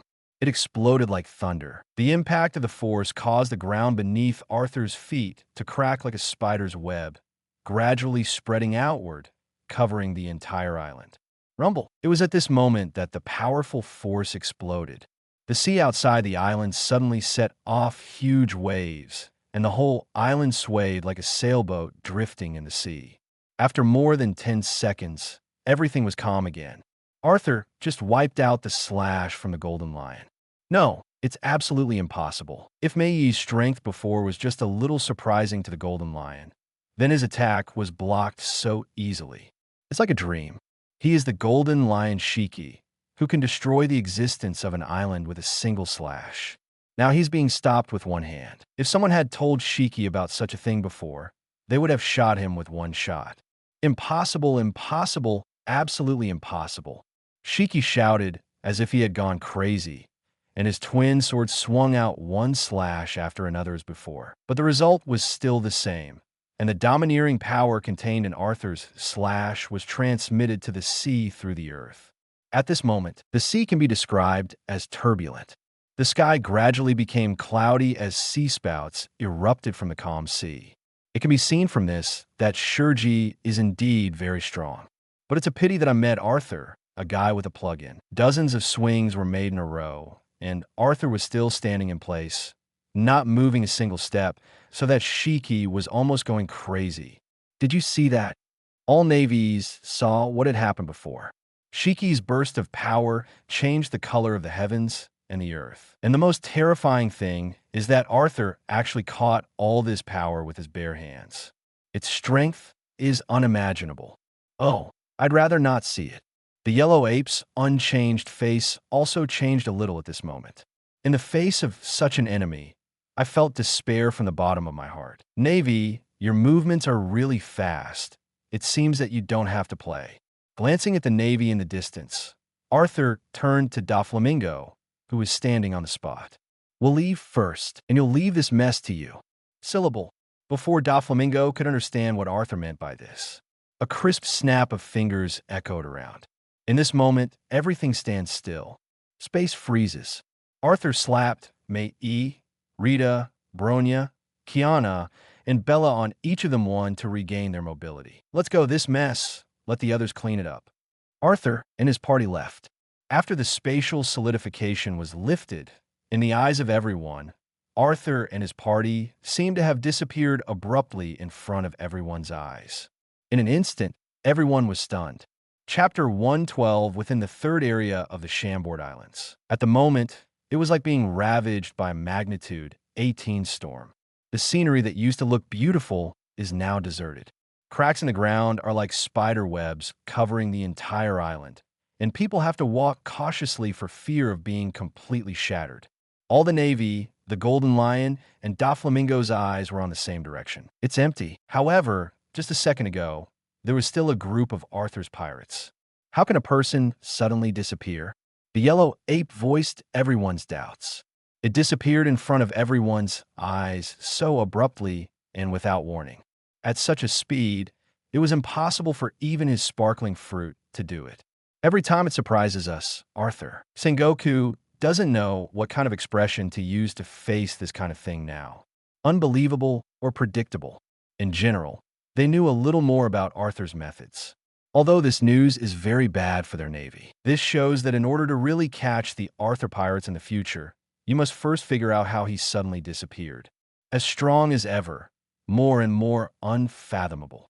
Zifa muttered to himself. Ever since he first met Arthur, he has been at a disadvantage, and he was able to follow his ass at the time, but now he can't even reach the shadow.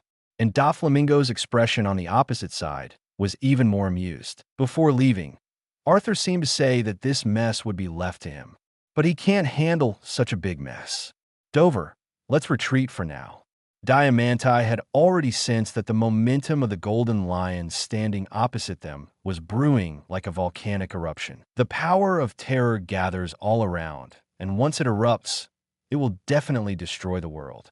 Arthur, the golden lion roared in the sky, and the lightning and thunder in the sky reflected his angry and distorted face.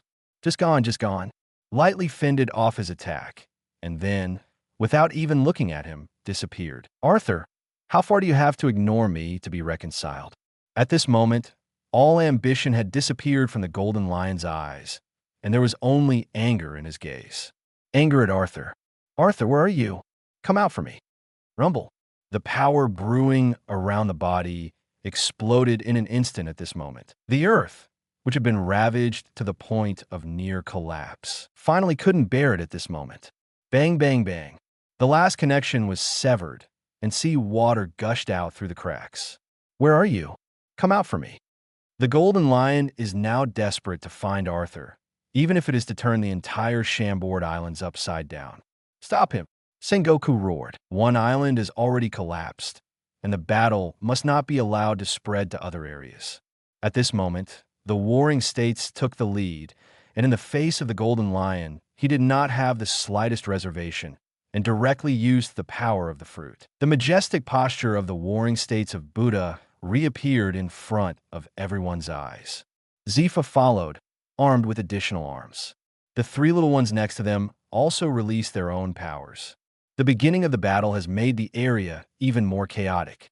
But for these, Arthur, who is left, is not concerned. At this moment, Hyperion has entered diving mode, gradually advancing towards the depths of the sea. In the living room, everyone gathered around Arthur, staring intently. Well, although I know I'm handsome, you don't have to stare all the time. You'll be embarrassed. Arthur said, and stinking in a pose. Captain Cut, we can't be more familiar with your appearance. Hurry up and fulfill your promise. Kiana gave Arthur a blank look, and then hurriedly urged. Promises, have I promised anything? Arthur blinked, looking inexplicable. Ah, Captain, you can't cheat. You clearly said that May would confess if she won. How could Kiana let go of such a good opportunity? And immediately grabbed Arthur's hand and shook it again and again. Confessing this kind of thing.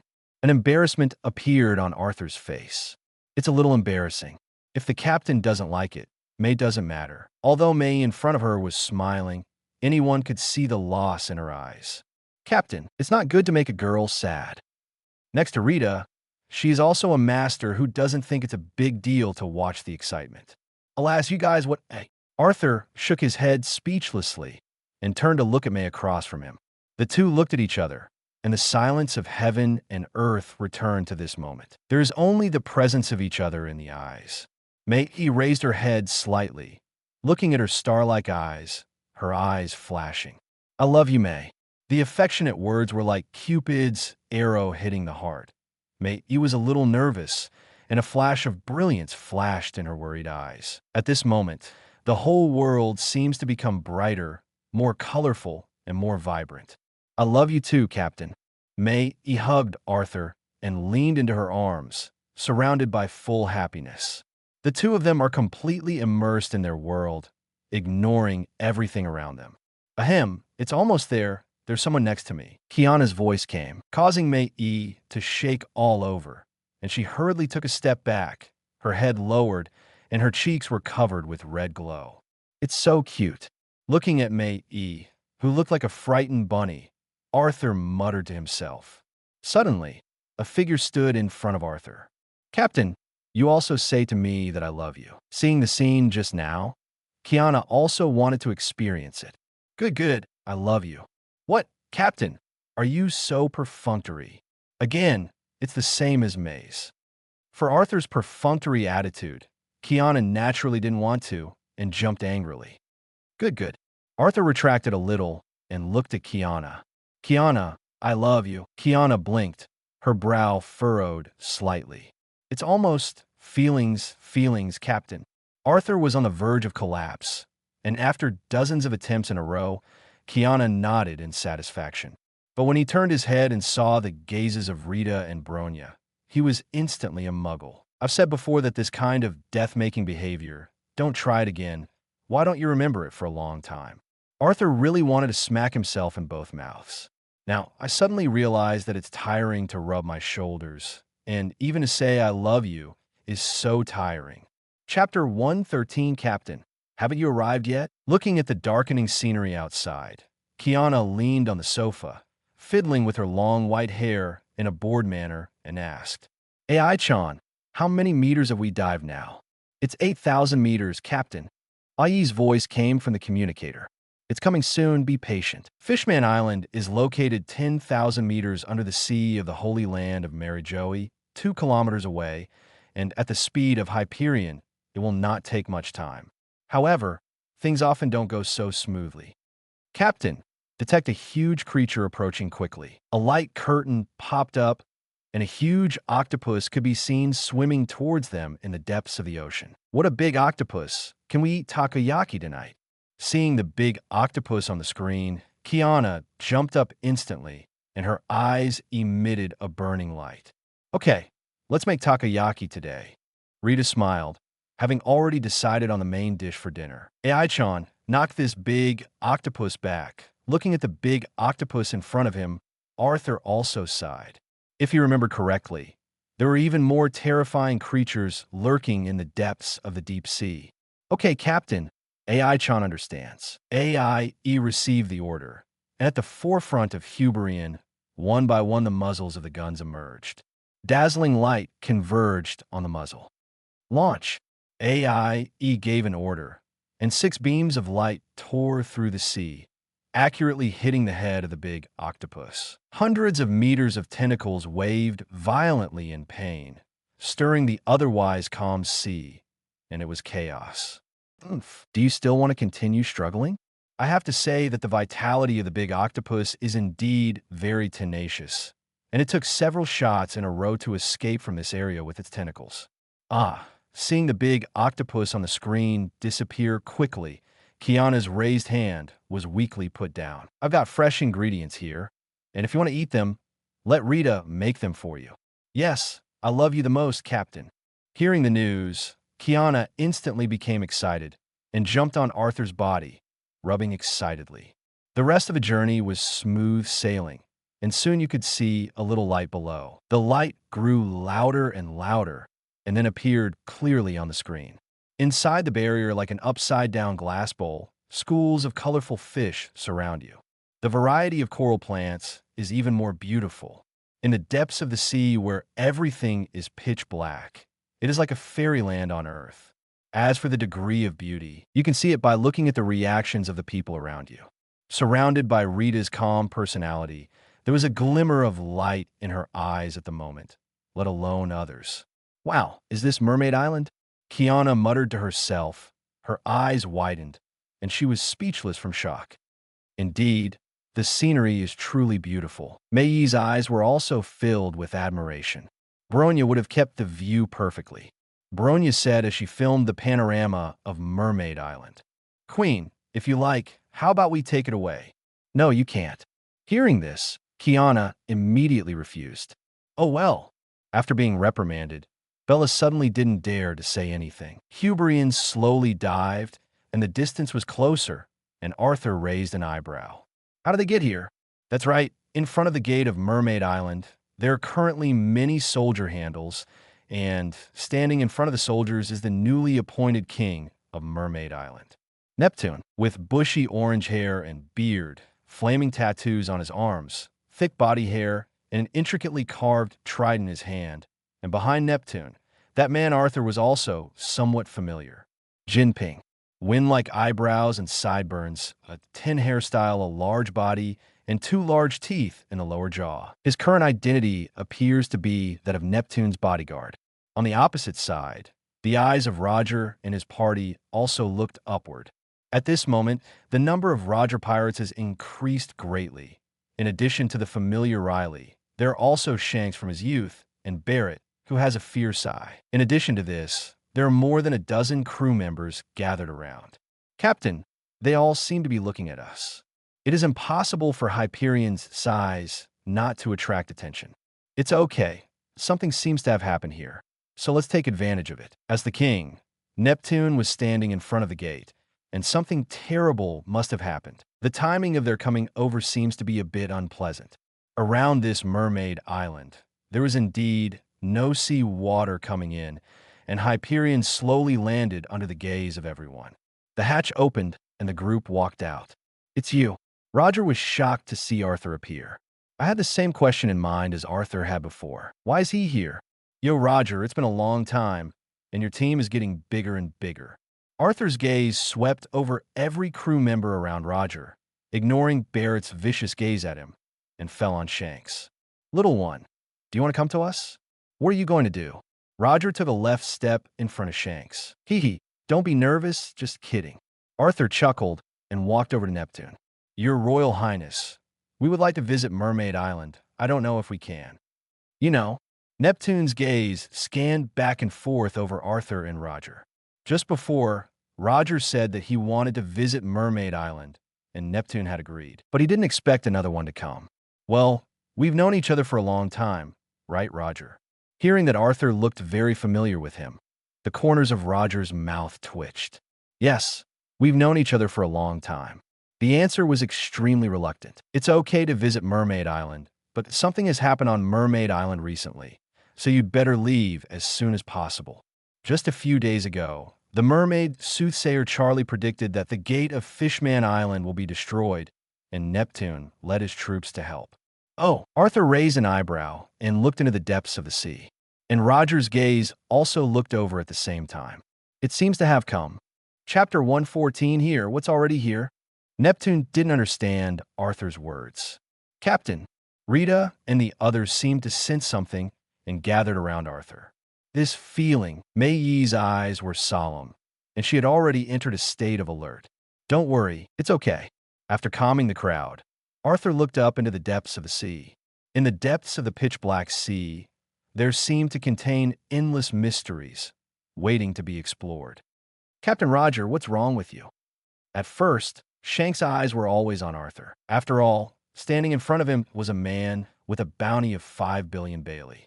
In Shanks' mind, Captain Roger is the most powerful man in the world, so the gaze at Arthur is more or less hostile. But suddenly, both of them were looking in the same direction. Is this tacit understanding unique to the strong?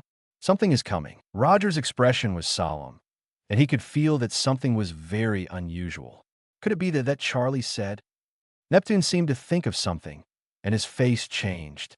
Soon, everyone's doubts were revealed. In the depths of the ocean, several huge sea kings swam towards us. Each sea king is the size of an island, and humans are like ants next to an elephant. What a big fish! Kiana's eyes widened. "Captain, is this also a sea king? I've never seen anything this huge." Mei felt that in the face of such a huge creature, even if he wanted to destroy it, I am afraid it would not be so easy. It's so big that it has caused a qualitative change. This is the real Sea King. What you usually see on the sea is just a big fish. Arthur looked around, and there were 5 huge Sea Kings approaching Mermaid Island. If they're allowed to rush into Mermaid Island, I am afraid that the entire Mermaid Island will suffer. "Wait, Captain, there's something behind those Sea Kings." When you get closer, you can see that each Sea King has a huge chain on its body. And this chain is attached to a huge sailing ship. I see Noah, the boat of vows. How do you know this?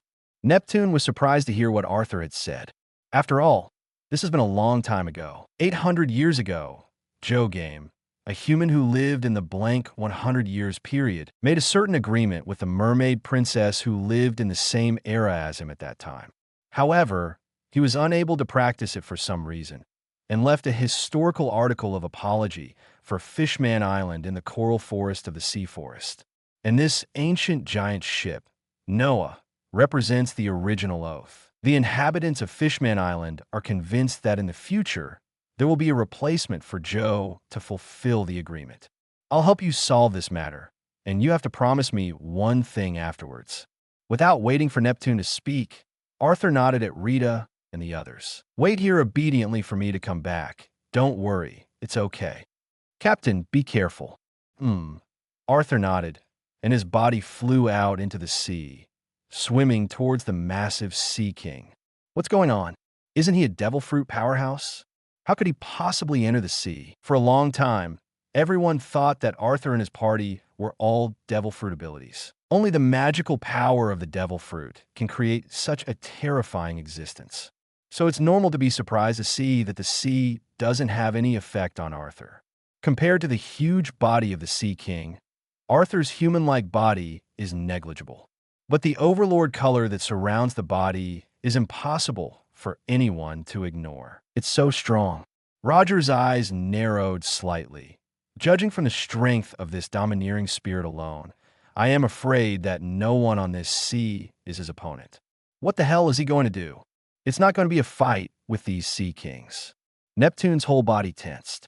This is at stake in the fate of their mermaid island. In the middle of the sea, the powerful domineering spirit made Arthur's seemingly small body instantly become tall. The Sea Kings who walked forward also stopped swimming. Human, why are you holding us back? A voice that only Arthur and Roger could understand came to their ears. That's why Arthur is going to make a move. Just now, he could hear the conversation between these Sea Kings. This is something that has never happened before. Listen to the voice of all things. The mermaid princess has not yet been born, so even if you are in a hurry, it is useless. Be patient, and your king will come into the world. The white star that is about to be born is a mermaid princess who can communicate with the Sea Kings only once every 800 years, the king of the Sea Kings, and has the great power to save countless lives or destroy the world. One of the three ancient weapons, Sea King and Poseidon. Arthur's conversation with the Sea Kings continues, and to outsiders, the two seem to be standing still. Only Roger didn't know what he had heard, and his face changed back and forth. 10 minutes later, the huge Sea King finally made a move. His body shook back and forth, and he loosened the chains on his body. The ancient giant ship, Noah, slowly fell to the bottom of the sea. The Sea Kings then swam back into the depths of the sea and disappeared again from the crowd's eyes. Arthur also turned back. Your Majesty, the Sea Kings should not be coming again now. So please give this to your daughter when she is born. Arthur walked up to Neptune and pulled out a communicator. What is this? Neptune looked at the communicator in his hand, a little confused. It's a small gift. Okay, then I'll keep it for the time being. At this point, Neptune didn't dare say no. Even the existence of such a huge Sea King that can persuade it to be persuaded away is really terrifying. Then everything was easy to do, and without the threat of the Sea Kings, Neptune naturally withdrew the heavy troops guarding the gate, and invite Arthur and Roger to visit Mermaid Island. Arthur also responded slightly to Roger's gaze. After entering Mermaid Island, he and Roger went their separate ways. After all, the purpose is different. Arthur just wants to see the beautiful scenery of Mermaid Island with Rita and the others. Chapter 115 in Mermaid Island, Arthur and the others shuttled around, impressed by the beautiful scenery inside. The mermaid's tail is really soft. It's just a pity. It's too stingy to let me touch it more. Next to a coral jungle, Kiana muttered a little dissatisfied. This made Arthur next to him speechless for a while. Entering the Mermaid Island, Kiana saw the first mermaid and pounced straight on it, hugged the gently swinging fishtail, and touched it with both hands, which made Arthur look envious. But the mermaid who was hugged was slightly stunned for a moment and immediately let out a loud scream. This made Neptune, who had already gone away, turn back and calm the incident. Kiana, how does it feel? Arthur asked with interest. It's okay. It's hard. It's slippery. It's more comfortable to hold the captain, Kiana said and grabbed Arthur's arm. It's like, Captain, you're feeling about it right now. As he said this, his arms tightened a little tighter, allowing Arthur's right arm to be embedded in them. Well, I see. Arthur nodded thoughtfully. Captain, he was not willing to be lonely and leaned over and hugged Arthur's other arm. Well, Captain, it's better to be Mei's. He tilted her head to see Arthur. Well, yes. Arthur felt like he was about to sink into it. Ahem. Rita coughed lightly, held her head high, and clasped her hands in front of her chest, showing her capital. This made May and Kiana, who were fighting, instantly silent for a moment. May was still able to reluctantly compete with Rita, and Kiana was obviously a little smaller. And next to the four, Bronya stood there motionless, her head down, her hands raised, the void shook it, and her head drooped in an instant. A look of frustration. "It's okay, Bronya, you're going to grow up." Bella patted Bronya on the shoulder, and although it was a comforting tone, there was a smug look in her expression. Walking forward with his head held high. "Hey, Bronya, why are you standing there and not leaving?" After taking a few steps forward and finding that Bronya hadn't followed, Arthur looked back and asked, "Captain, are you annoying Bronya so small?" At first, Arthur didn't react, and he followed Bronya's gaze, and then it suddenly dawned on him. Reluctantly pulling his arms out, Arthur came to Bronya's side with a smile on his face. "How so?" "Bronya, small also has small benefits." Hearing Arthur's words, Bronya raised her head. "Really? Of course." Arthur nodded vigorously, as if afraid that Bronya would not believe it. "For example, I can witness her grow. Isn't it a great sense of accomplishment to grow up under our careful care?" "They can't handle it." Arthur pointed to the four behind him and clapped his hands on Bronya's shoulders. "It's an experience that only the two of us can have." "Is it just Bronya and the captain?" Bronya muttered, a glimmer of light slowly shining in her eyes. "Yes, it's just me and you, Bronya, so there's no need to worry about this kind of thing. Come, let the captain hug you." Bronya obediently opened her arms.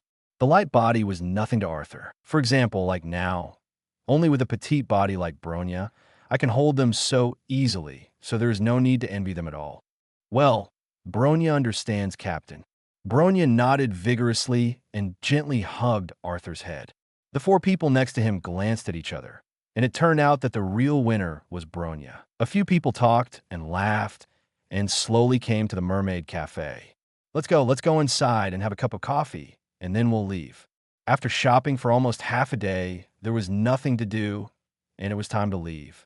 I entered the cafe and sat down, and a little girl came over. He has short black hair and blue eyes, and wears a hooded shirt with pale skin. "How many guests would like to have a drink?" As he spoke, he placed a menu on the table. "Your name is not Charlie."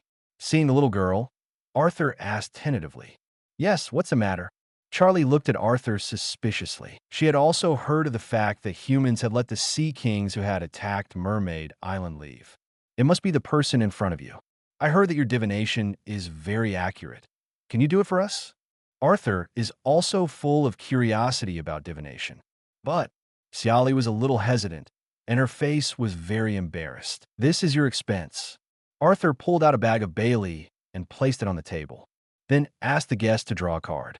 Quickly put away the money bag. Xiali took out a deck of tarot cards and put them on the table one by one.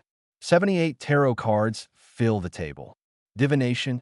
Kiana looked interested and took one casually. "Captain, what does this deck of cards mean?" Kiana handed the cards in her hand to Arthur. "It seems random, but in fact it is a guide in the dark, and this sister is a fool." Xiali glanced at it and continued. "The fool represents the journey towards life with innocence, simplicity, and without fear. It can be seen that, sister, you will have a very happy life." Xiali took the tarot card handed over by Arthur and explained with a smile. "It looks pretty good." Kiana scratched her head and giggled. "So, is this a priestess?" Rita looked at the tarot card in her hand. She also knows a little about tarot cards. The priestess represents self-confidence and insight. "Yes, priestess is also a rare card." Xiali nodded. "May you draw one and see what card it is." Seeing that Mei was not very interested, Kiana hurriedly urged. "Okay," Mei said and took the one closest to her. "Justice, integrity, and fairness." "Sister, you're also a good person." Xiali was really a little surprised today. The cards drawn turned out to be pretty good. "Queen, what is this from Bella?" Bella flipped the card she had drawn. It represents unyielding strength. Then, all eyes were on Arthur. "Well, I'll have some fun too." Arthur glanced around at all the cards. "I'm looking for a good one." "That's it." I took out one and opened it. It turned out to be the world. Charlie looked at Arthur incredulously. "Is this card any different?" Seeing that Xiali seemed to be surprised, Kiana asked softly. As its name suggests, building new worlds. Charlie blankly answered Kiana's question. All right, just having fun. Don't take it that seriously. Now it's time for coffee. Oh, okay, please wait. Put away the tarot cards. Sally quickly came over with coffee. After visiting Neptune again, the group left Mermaid Island. Chapter 116, it's been a few days since they left Mermaid Island, and Arthur and the others have returned to the New World. This time I went to the North Sea, and the main thing was to subdue Doflamingo and get to know Hawkeye. At the same time, I dealt with the big names of this era.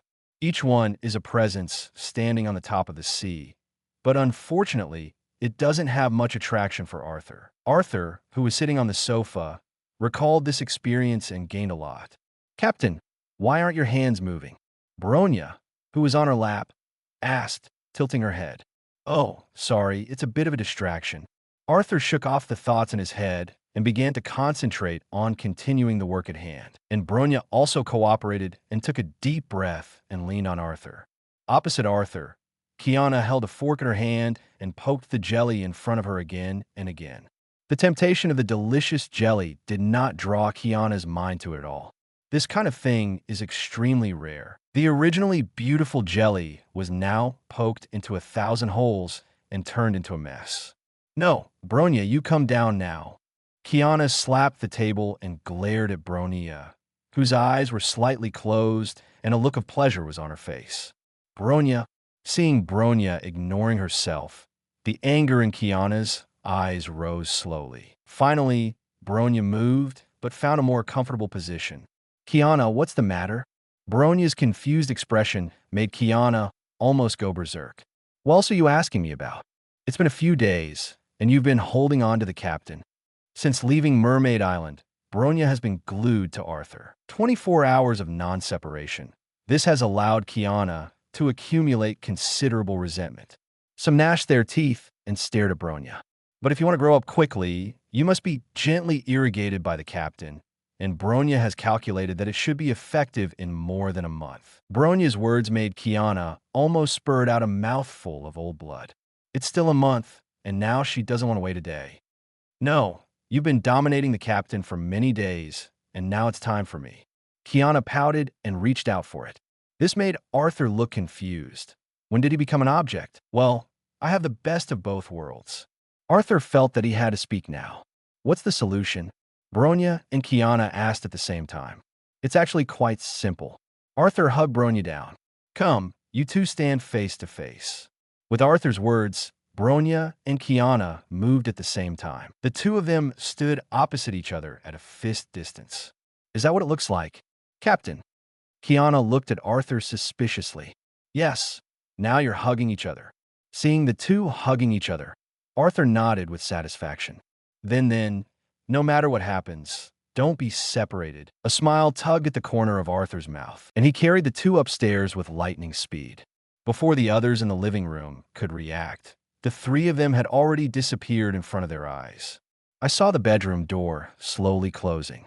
Well, the captain is really in broad daylight. Well, just play the landlord. He was halfway through speaking, not knowing how to describe it.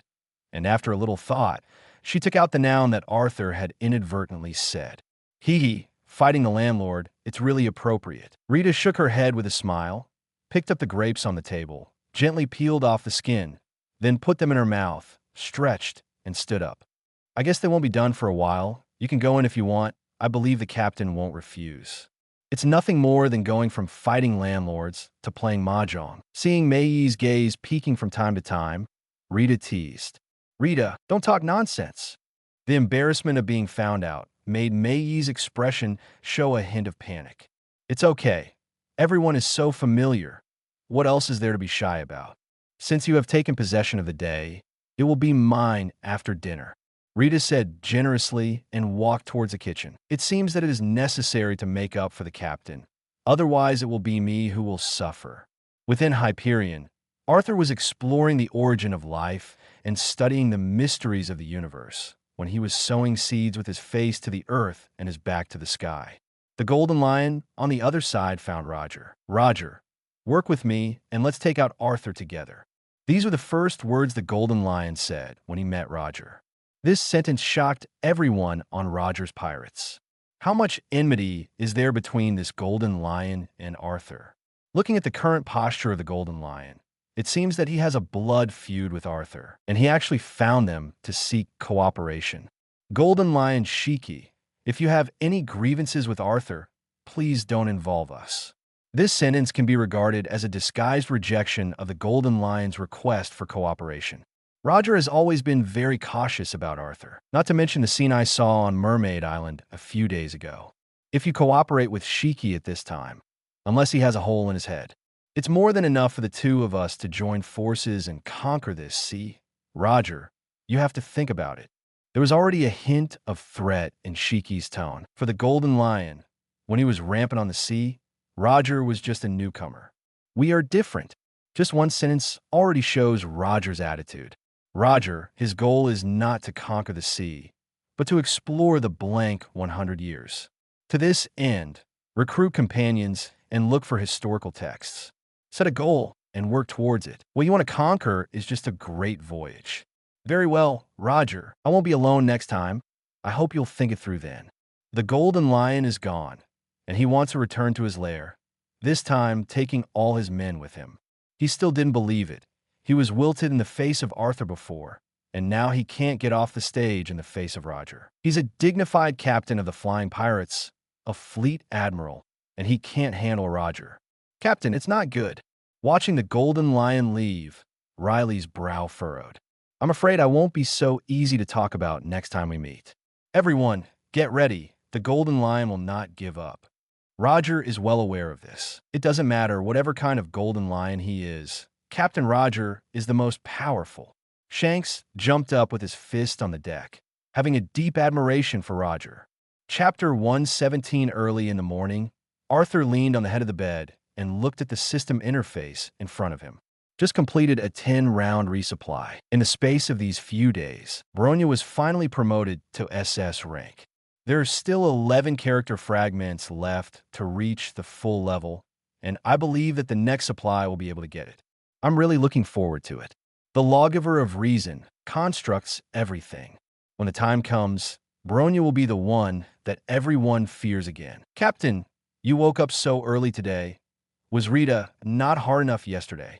A low murmur sounded next to him, and then Arthur felt a piece of warm jade coming to him.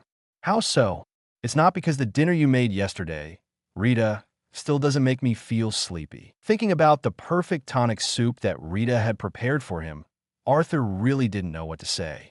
Even his strong body doesn't need to make up for it at all, but the effect of making up is still there. Let him be in good spirits all night, without a little sleepiness. Actually, that's not good at all. He was supposed to enjoy a sweet sleep, but he could only watch Rita's face fall asleep with a hint of tiredness and satisfaction. No wonder the captain is still so energetic. Rita will pay attention in the future. Rita grinned and glanced at it, then shrunk away. Slowly, his head poked out directly above Arthur. Then let Rita bring a wonderful morning to the captain. As he spoke, he slowly began to do it. At that moment, the door opened, and Kiana rushed in. The body that rushed forward instantly stiffened in place, and an embarrassed smile gradually appeared on his face. I'm sorry to bother, you go on. As he spoke, he slowly retreated and closed the door with him. No wonder Rita hasn't prepared breakfast yet, I see. Rita muttered as she went downstairs, remembering what she had seen, and couldn't help but cover her cheeks. It's really bold, and if you have the chance, you can give it a try with the captain. Under normal circumstances, they are in a passive situation when they are with Arthur. That is, occasionally when the lawyer's personality escapes, they will turn passive into active. In the words of the lawyer's personality, God cannot allow humans to be above her. In this regard, Arthur said that he was very nice. Kiana, Captain, haven't they woken up yet? In the kitchen, He was carrying a plate of food outside, and when she saw Kiana, who seemed to be a little absent-minded, she asked softly, Well, wake up, but they're busy right now, and it may take more than half an hour to come down. Kiana made May shake her head, and she could only admire the energy of their captain. Then don't wait for them. Let's eat first. Putting the last dish on the table, May said. Everyone sat down. Bronya looked at Kiana next to her and said softly, Kiana, Bronya apologizes to you for taking over the captain. Well, why do you say this all of a sudden? Kiana turned her head to look at Bronya in surprise, and she couldn't help but think back to yesterday. When she woke up again, Bronya lay on top of her and hugged her tightly. As Arthur said, no matter what happens, it will not let go. Bronya and Kiana took this very seriously, because Bronya was a little too willful before. Bronya said with an apologetic face, Haha, it's okay, Bronya. Miss Ben doesn't pay attention to this kind of thing at all. Kiana patted her chest very generously. All right, let's have breakfast. It wasn't until breakfast was almost finished that Rita and Arthur walked downstairs slowly.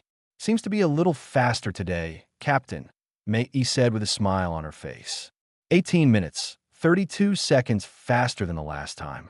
Bronya was on the side. The food cooked by Yai is so fragrant, so naturally she has to come down early. Arthur said as he sat down in his place. The dishes in front of him were untouched, and it seemed that they were reserved for him. So, I'm going to go. The others had almost finished eating, and Arthur didn't delay, and a gust of wind swept away.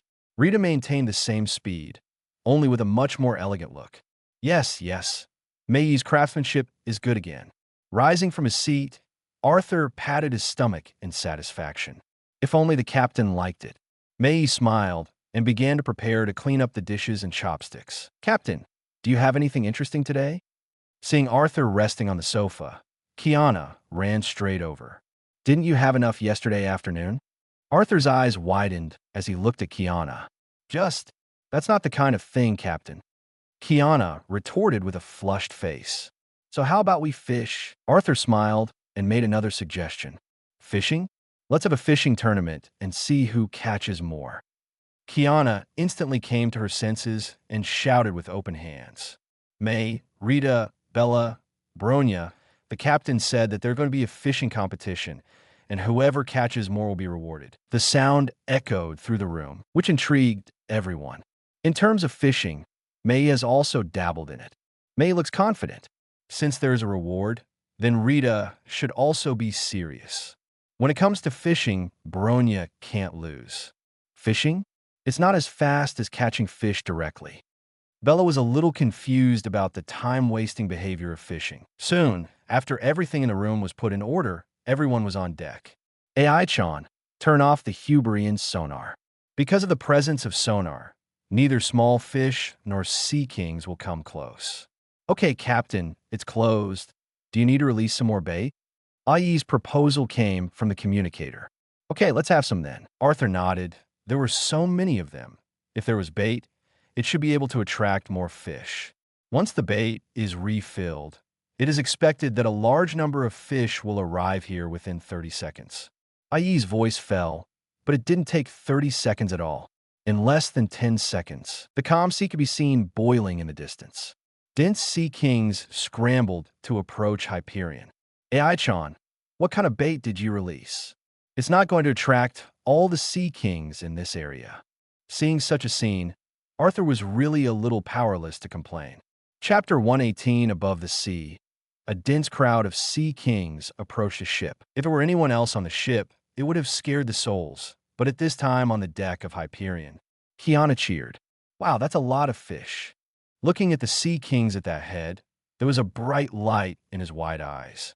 Captain, how about we have a whole fish feast tonight? Kiana said as she rolled up her sleeves and prepared for a big fight. It's fine, but don't catch too much. We won't be able to eat. Okay, Captain, Bella, go catch the biggest fish. Bella, who was next to her, jumped high when she heard Kiana's words, and when she was about to fall to the surface of the sea, her whole body flashed with light, gradually changing and turning into a dragon form. The wings shook and rose into the sky. Hovering in the sky above Hyperion, he aimed at a sea king and flew straight over. Sharp claws pierced into the body of the sea king, grabbing him back to Hyperion. Regained human form while falling. It can be said that it is the first of thousands of troops to take the enemy's head. Boom! Huge sea kings almost fill the entire deck. Seeing the sea king in front of him, Arthur silently put back the fishing rod he had just taken out. As for the fishing that was said to be good, now it has really become a direct fish. Can you still have a good time? Such a big fish is enough for us to eat. Kiana's gaze looked at Arthur. That's enough, Kiana, but we seem to be going fishing.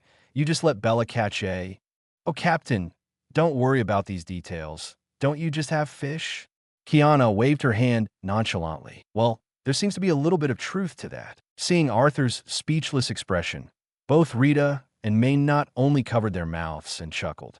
Okay, AI-chan, put away the bait. If you continue, I'm afraid these sea kings will besiege Hyperion.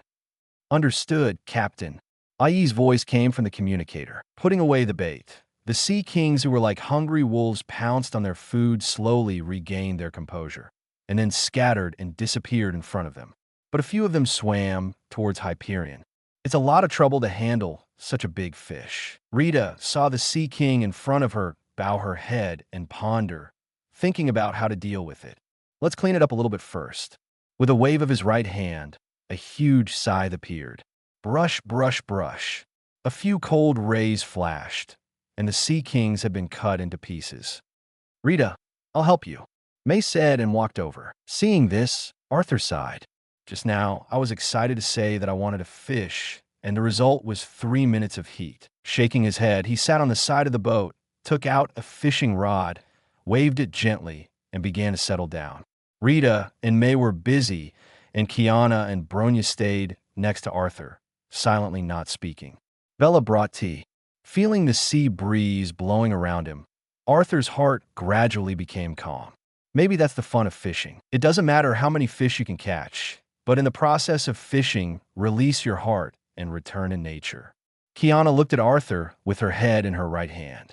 There was a strange charm on her plain face, which made her heart slowly quicken, and she was a little stupid for a while. It wasn't until a dark shadow gradually enlarged in his eyes and his lips touched a touch of softness that he reacted. What's the matter, Kiana? Do I have flowers on my face? Seeing that I was so fascinated, I didn't say yes to you twice. The black shadow appeared and left. The line of sight gradually became clearer. Looking at Arthur, who was close at hand, Kiana couldn't help but turn her head. What, Captain? Don't talk nonsense. If you say you're fascinated, it's a shame to think about it. Kiana's heart beat faster, and Bronya deduced that the shy component was 80%. Bronya, hearing Bronya's words, Kiana was a little annoyed and angry, and pounced with her teeth and claws. Looking at the two people fighting on the deck, Arthur smiled, very satisfied. Life is like this. What more can a husband ask for? I don't know if it's because the fishing skills are too poor or the bait is not put right. Almost an hour has passed, and not a single fish has been caught. At this time, Arthur felt that it was better to catch fish more efficiently. Just as he was about to put away the fishing rod, a boat came into view in the distance. If it's an ordinary sailboat, it's nothing. The key is the person on board. Although he looks a lot thinner, Arthur is sure that it is definitely Moonlight Moria. After all, his appearance is so peculiar. He is the only one in this pirate world. It's just that one person is swaying on the deck, which makes Arthur instantly interested. With a leap of shape, he walked through the void towards the sailboat in the distance.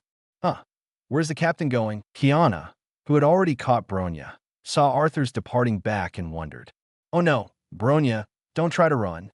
Taking advantage of Kiana's distraction, Bronya broke free. In the distance, Moria on the sailboat held a crystal bottle in his hand and took a sip from time to time with a look of fascination. The figure is swaying, obviously a little drunk. Arthur, who came here, only had a glance at it. The figure slowly descended from the sky. You? Who are you? Seeing someone appear in front of him, Moria shook his head, but the figure shaking in front of him made him unable to see it really. I'm here to make a deal with you, Arthur said, taking out a jar of imperial drunkenness. The seal opened, and the familiar aroma of wine immediately attracted Moria. How? That's the pay. Looking at the jar of wine in Arthur's hand, Moria swallowed. Such a jar can make him drink for a long time. Buying wine has already cost him most of his fortune before, and he is worried about it. Okay, what deal are you going to talk about? Moria's eyes were fixed on the jar. If you have a devil fruit there, I'll be happy to trade it with you. If Arthur is not mistaken, Moria should have a transparent fruit on his hands. Eating this devil fruit can make people invisible. Although such a fruit is of little use to Arthur, it is okay if he collects it. Maybe someday it will come in handy. Devil fruits, I have them. Without hesitation, Moria took out a box. Open the box, and there is a devil fruit lying quietly inside. Very good. Then we have a good time working together. As a result, the box was put away, and the wine was pushed in front of him under Moria's eyes. Hugging the jar in front of him, Moria took a deep breath. Although he is drunk now, he is not completely drunk either. A devil fruit is worth hundreds of millions of Baileys, but this jar of wine has far exceeded that value. That's why Moria didn't hesitate to exchange with it. When he looked up again, Arthur in front of him had disappeared. Looking at Hyperion in the distance between the two ships gradually narrowed. Chapter 119, Headquarters of the Navy. Everything is going on in an orderly manner, especially the three major generals who have made Cyborg Sora look forward to it. The strength is also increasing step by step, and the use of fruit ability is more proficient. Its progress has been so rapid that no other navy can match it. And from a news that Carp has sent back many times. The Roger pirates have been fought several times, but they have always escaped in the end. Although he didn't catch it, this result has already made Sora of the Bones quite satisfied. Thankfully, none of the Draconians were injured in the Chambord Islands incident. This is already a great blessing in misfortune. Arthur, Golden Lion, Roger, and all those other monsters, when will these people be eradicated so that the sea can be truly calm? Although he thinks so, he also understands. It is almost impossible to eradicate all of these people. Not to mention the powerful power that everyone in the Arthur Pirates has. Roger, Golden Lion, and the like alone have already exhausted their navy. After all, the navy has to deal with not a single pirate group, but also to maintain order on the entire sea. The more he thought about it, the more he felt a little headache, and he picked up the crystal bottle next to him and poured a glass of wine. The intoxicating aroma of wine wafts out. Only at this time will the steel bones be allowed to let go of all their worries. Picking up the wine glass and putting it on the tip of his nose and sniffing gently, there is a hint of intoxication on the empty face of the steel bones. Now the items in Doflamingo's hands are already selling well on the sea. It's not just wine, it's something else, such as jewelry, clothes, desserts, and the like. The last time we parted, Arthur gave Doflamingo something for an entire ship.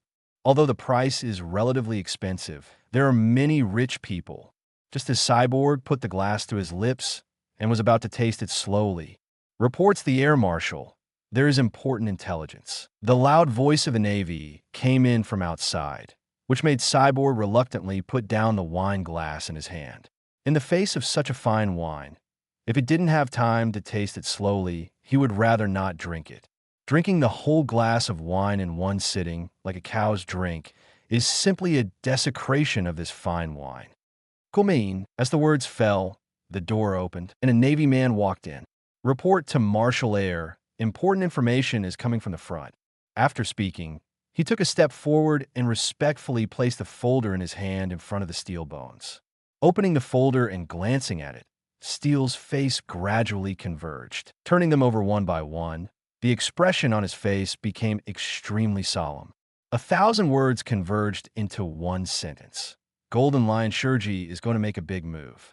A large number of sailing ships were found in a sea area of the New World, and these sailing ships all had a uniform symbol, the Flying Pirates. The Flying Pirates, founded by the Golden Lion Shurji. An operation of this magnitude is definitely quite a move. I'm afraid the whole sea will be stormy again. Okay, I see, you go down first. With a wave of his hand, the Navy turned to leave, closing the door by the way. Is it to seek revenge on Arthur? In the Chambord Islands, the Golden Lion suffered a loss in the face of Arthur, and it is understandable that he wants to get back on the field. Steelbone thought with a frown, thinking about whether their navy can make some profit from it. Whether it is the Flying Pirates or the Arthurian Pirates, no matter which side is destroyed in this battle, it will be absolutely beneficial to their seafood. But there are also significant risks. Steelbone Sora picked up the wine glass next to him, thought in his mind, and tasted it slowly. After drinking all the cups, finally, Steelbone Sora also made a decision. At the same time, above a sea of water, Hyperion moved forward slowly. In the living room, Arthur opens the system interface. Time flies by quickly, and today it's time to resupply. Now Bronya is already SS level, and when she is promoted to SSS level, she only needs a dozen character fragments. Arthur believes that after today's lottery, it will definitely be obtained. Select the lottery screen and click on 10 links. 10 rays of light flashed in front of him one after another. All the character fragments, just enough to be completely sufficient. And so was. Arthur smiled, not surprised by anything. Open the Valkyrie warehouse, find Bronya, and click promotion. Sitting on the side, Bronya, holding the roar, her whole body was shrouded in a faint blue light. The light is not dazzling, but it is intense. It spread outward from Blonia's chest, wrapping around her whole body, slowly levitating. A faint blue light spread outward, enveloping the entire living room, and everyone stopped what they were doing and looked up slightly. The light is flickering and flickering, but it is silent, and people are a little anxious to wait. But no one made a sound. The whole of Hyperion fell silent. This process lasted for almost half an hour, and the light mass suspended in midair finally changed. The blue light began to converge and become smaller and smaller, revealing the appearance of Bronya inside. The body is suspended in midair, and the hair is loose, with 4 spiral curls at the ends. He wears orange earrings and a silver trident hair ornament with red gems pinned to his head, extending 2 black and 2 blue strips of cloth. He wears a black tight-fitting chest armor with a core on his chest, a blue waist armor that exposes his abdomen downward, a white double-ruffled skirt underneath the armor, and a blue inner side. Wears black sleeves and white stockings. The closed eyes opened, revealing light gray pupils. Behind him, the reloaded bunny that changed form gradually disappeared. The petite body slowly floated down from midair. With his arms outstretched, he floated towards Arthur. "Captain," Dandon's words spat out of Bronya's mouth with endless attachment. Standing below, Arthur also opened his arms and greeted Bronya's arrival with his solid chest. With her feet on the ground, Bronya's snuggled Arthur had her eyes closed in her arms, very content. And Arthur at this time, because Bronya was promoted to the full level, also obtained the corresponding ability, Understand Construct. As long as you fully understand how an item is constructed and how it works, you can construct it. It represents infinite possibilities. You two are almost there. Sour words spat out of Kiana's mouth. Hee, okay. Today we will hold a banquet and bring all the delicious food and drink. Arthur is happy, not only because of Bronya's increased strength, but also because the next Valkyrie is also coming. Chapter 1, 20 Above the Sea. It became turbulent because of the movements of the Golden Lion Shiki. Led by the Golden Lion, the fleet composed of dozens of sailing ships passed by, and even if the warships encountered it, they hurriedly avoided it. This is not an inaction on the part of the Navy, but a directive from above. Patrol warships confronting it are only a matter of death. In that case, it is better to retain the living force, just observing the movements of the flying pirates from a distance. One by one, information passed out of their mouths. And within the Navy headquarters, receiving news from everywhere, Steelbone Kong was even more confused. Now, they know the location of the Arthur pirates, and they're always paying attention to the movements of the flying pirates. Although the distance between the two is not very far, they're not on the same line. How so am I wrong? Steelbone's brow furrowed, looking at the distance between the two pirate ships. According to the direction of the flying pirates, they happened to pass not far from the Arthur pirates. If you go to the Arthur pirates, this direction is very unreasonable. Steelbone Kong didn't think that the Golden Lion had that leisure, and deliberately took a detour. If the flying pirates aren't targeting the Arthur pirates, then who are they? Originally, the Steelbones were 80% sure that the Golden Lion was going to Arthur for revenge, but the reality slapped him hard. All of a sudden, things got confusing. At the same time, somewhere in the sea. At this moment, everyone is standing in the control room and looking at the screen in front of them. Captain, AI-chan detected it 3 minutes ago. On the screen, A fleet of dozens of sailing ships is driving mightily on the sea, and the pirate flags fluttering above indicate their identities, the Flying Pirates. The Golden Lion is going to do his best this time. AI-chan, how long will it take to get to us? Arthur had similar thoughts to Cyborg, thinking that they were all coming to trouble him. Captain, the goal of this group is not ours. AI said as the map on the screen zoomed out, revealing 3 red dots in 3 directions on the sea. The red dot below is us, and the Flying Pirates are driving in the direction of their destination is him. AI pointed to the red dot on the top right of Hyperion. This red that is, the red dot gradually zooms in, revealing the appearance of a pirate ship. Roger, why did the Golden Lion trouble Roger again? Seeing this, Arthur was really a little shocked. Could it be that he is angry here and wants to go to Roger to vent? Arthur rubbed his chin with his fingers and thought. Although the situation is somewhat different, it is not much different. At that time, Arthur suddenly disappeared in the Chambord Islands, and the Golden Lion held his breath and had nowhere to vent. And to find Roger to cooperate, he was rejected again. Instantly found an outlet, tilted all his resentment on Roger. It can be said that Roger also suffered some unwarranted disasters. Captain, what are we going to do next? Rita looked at Arthur thoughtfully and asked softly. It's a shame that we don't go to have such a fun thing. Arthur whispered, a smile slowly curling into his mouth. Ai-chan, how long will it take for them to meet? At the current rate, it will take 6 hours. Arthur nodded after hearing this. Ai-chan, go into invisibility and let's go to the battle site. The 2 characters of the Golden Lion and Roger are at war, and Arthur is still full of interest. Okay, Captain. AI received the order and immediately executed it. Above the sea, the hull of the Hubellian ship faded and finally disappeared completely.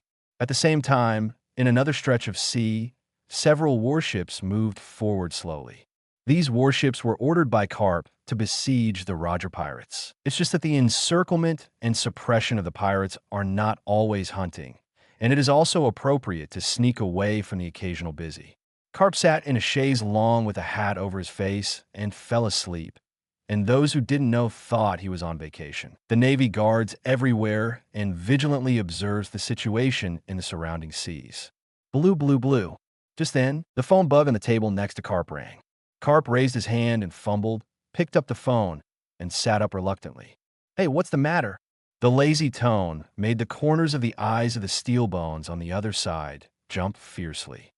Lieutenant General Carp, what are you doing now? A voice full of majesty came from the phone bug, and Carp instantly came to his senses. The sitting body stood up suddenly.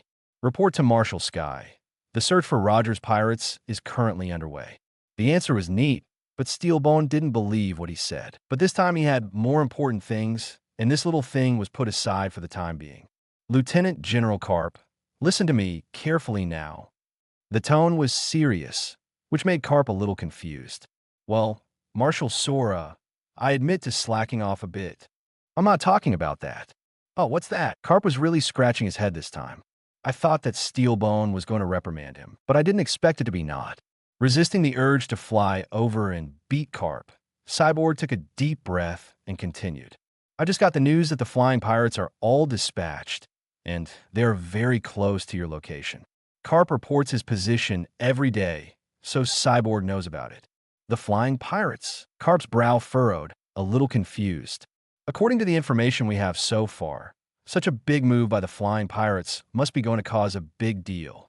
At first, I thought I was going to find the Arthur Pirates, but the Flying Pirates were heading in the wrong direction.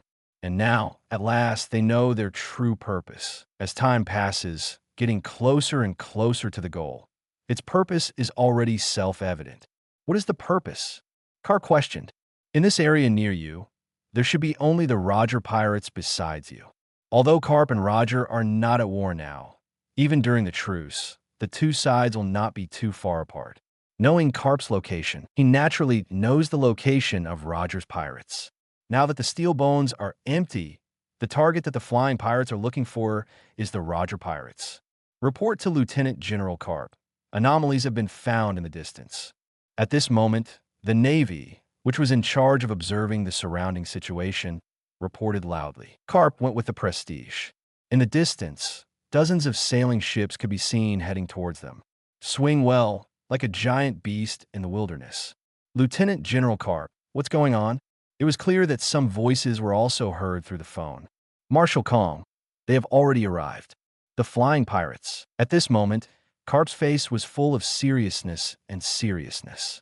Chapter 121 Above the Sea. In a sea area called Ite Wall, the Roger pirates are completely unaware of the danger coming. On the deck of the Oro Jackson, watching Bucky and Shanks fight, everyone laughed and cheered for him. Shanks, hit him with your broom. Bucky, don't be cowardly him. Shouts mixed with laughter echoed around the surroundings, filling the atmosphere with cheerfulness. Roger next to him saw this scene with a smile on his face. Only Riley still felt a little sad about the arrival of the Golden Lion before. Captain, it's better for us to be careful. The Golden Lion may really come to our trouble. The anger at the time when the Golden Lion left is still fresh in his memory, and Roger doesn't think he was just talking big. If he really wants to come, it won't help us even if we keep worrying. It's better to be happy as a pirate. Roger was naturally remembering this, but as he said, instead of waiting in distress, it is better to have a happy day. As for the time comes, then the soldiers can only block it, and the water will cover it. But alas, not everyone is as open-minded as you, Captain. Riley sighed. He had been feeling like something was going to happen lately. Shaking his head, he walked over to the side of the ship and looked into the distance. In the distance where the sea and the sky are connected, countless small black dots appear densely in front of you. Bring the binoculars. Riley's brow furrowed, and as soon as he stretched out his hand, someone immediately brought the binoculars. Because of Riley's serious words, everyone on the deck also stopped fighting. Something happened, Riley. Roger followed Riley's gaze, his brows slowly furrowed. It's the Sky Pirates. Through the binoculars, you can clearly see the logo of the ship, and Shiki in front of him, his long lion-like hair fluttering in the wind, full of wildness and domineering. Riley put down his binoculars, his face very solemn. There are probably about 30 ships coming this way, and if that's true, the target should be us. At this moment, the atmosphere on the ship was very solemn. In this battle on the sea, individual force has been compressed to the limit. It's all about boats and ammunition. And now, their Roger pirates are clearly at a disadvantage. Not at all on a level. Moreover, there's also the Golden Lion Shurji leading the team, and there are many powerful and capable people under him. From this point of view, the Roger pirates have been completely suppressed. What's next, Captain? All eyes fell on Roger. You turn. Roger smiled, facing this disproportionate battle. Unless he had a hole in his head, he would rise to the challenge. Okay. Immediately, the rudder was turned, and the course of the Oro Jackson changed. No one is embarrassed about running away or anything. They're pirates, so if they can't beat them, they're going to run away. Even in the previous battle with the Navy, their Roger pirates were the one who escaped. After all, the armament of the Navy is incomparable to them. Not everyone has the same powerful special moves as Arthur. No matter how many shells hit, there is no fear. And at the front of the Sky Pirates in the distance, the Golden Lion Shurji stood on the deck and looked ahead. The movements of the Roger pirates are naturally in their eyes. Want to escape? Roger, it's getting late. Shiki said, and then activated the power of the devil fruit. Dozens of fleets levitated from the sea and slowly flew into the air, heading towards the Roger pirates. It travels much faster than it does in the sea. Not far from this sea, it looks empty on the surface, but in fact it is the location of the invisible Hyperion. It's just a few minutes after arriving. In the control room, looking at the large screen in front of you, you can see the movements of each ship at a glance. Even Carp, who was rushing over in the distance, could see it clearly. I'm afraid it's impossible to escape from the Sky Pirates. Seeing the scene in front of him, Arthur smiled. With the ability of the Golden Lion, the mobility of the Flying Pirates is much stronger, and the speed is not comparable to that of the Oro Jackson. Captain, this Roger doesn't seem to be as powerful as you say, and he turned around and ran away when he saw the enemy. Kiana clasped her hands to her chest dissatisfied with Roger's pirate's escape. Hee, Kiana. In the face of this situation, Roger would be a fool if he didn't run. Even if the fire network of nearly 30 sailing ships can withstand 1 or 2 waves of attacks, they will not be able to withstand it after a long time. In the end, the ship was wrecked and people died, and the gains outweighed the losses. Oh, is that what it looks like? Kiana nodded as if she didn't understand, but this thought probably lingered in her mind for a while. Even if she encounters the flying pirates alone, she will be crippled if she passes with a big move. And at this time, above the sea, I thought that I could perfectly avoid it by turning around in advance, but I didn't expect it to. Captain, the sky pirates are coming around us. It's worthy of the sky pirates. They can really fly into the sky. Seeing the fleet rapidly approaching suspended in midair, Shanks tilted his head and his eyes widened. Roger, you can't escape. Cooperate with me obediently. Ski's loud voice came from midair, and the sky pirates slowly descended and half surrounded the Oro Jackson. At this time, the Roger pirates have become the turtles of their dreams. Although the power of the Roger pirates is not huge, the Golden Lion is interested in their combat power. The top combat power of the Roger pirates is still very strong, and if the two sides can cooperate, it will be like a tiger with wings. Since you can't escape, you can only face it, and Roger is not the one who is afraid of things. Stand at the front of the deck with your head held high. Shiki, I've already said it before, we have different ways. What's the point of not being a pirate if you can't even do what you love? Pirates symbolize freedom and have always been Roger's philosophy. Looks like there's nothing to talk about. Shiki's eyes narrowed and he waved his hand. This time he came to make Roger submit by force. Otherwise, he wouldn't have brought so many people. Open fire. At the sound of an order, countless cannonballs from the flying sky pirates that had already been prepared were fired outward. Target, USS Oro Jackson. And at this time, Carp, their warship, was belated. It's already a fight. Carp stood on the deck and looked into the distance, and at this time their navy did not move. In the battle between the two pirate groups, their navy will naturally not interfere. Chapter 122. In an area of the endless sea, a fleet of nearly 30 ships is besieging a pirate ship. The roar of artillery fire was endless. The weaker ones are all hid in the cabin for me. Roger roared, drew the short knife at his waist, surrounded by domineering energy, and swung straight out at the cannonball flying towards them. Brush! A sword aura swept by, and more than a dozen cannonballs exploded in midair before they could get close. The rest of the crew was scattered throughout the pirate ship to fend off the shells. Riley kicked the cannonballs back one by one like balls with his bare hands. The rest of the crew also used their skills to prevent the shells from landing on the Oro Jackson. In the distance, the Golden Lion clasped his hands to his chest with a leisurely expression, and the victory and defeat seemed to be doomed at present. Roger, be my right arm.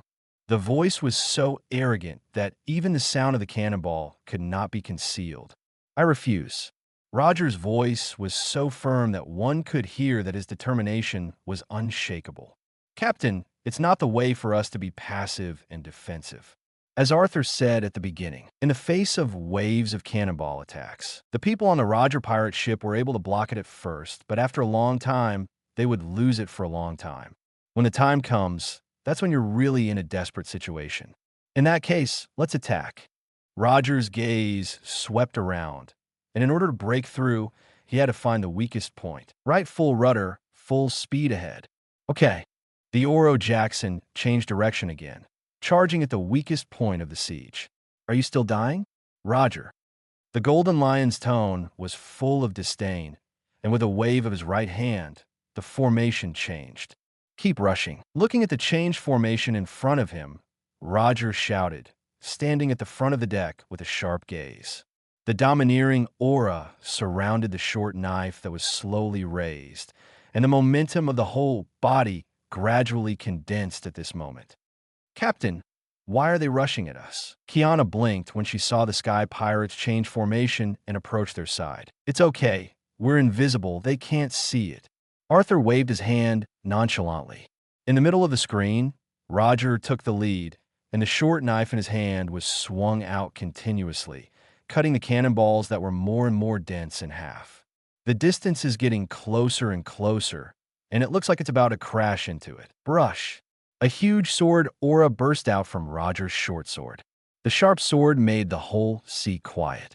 The pirates in front of them split in two, and the Oro Jackson also took this opportunity to break out of the encirclement. However, the sword did not dissipate, cut through the sea, continued to rush forward, and when it reached a certain place, it exploded as if it was blocked by something. This made Roger, who was fleeing and couldn't help but take a look, but it was empty, and his brows furrowed, and he didn't pay much attention to it. Within Hyperion, Arthur's gaze was gloomy.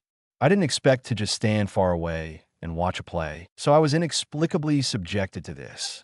Although Roger's attack couldn't break through Hubelion's defenses, it still felt very uncomfortable. "Captain, are you all right?" May looked at Arthur's somewhat ugly face and couldn't help but gently stroke his back. "It's okay.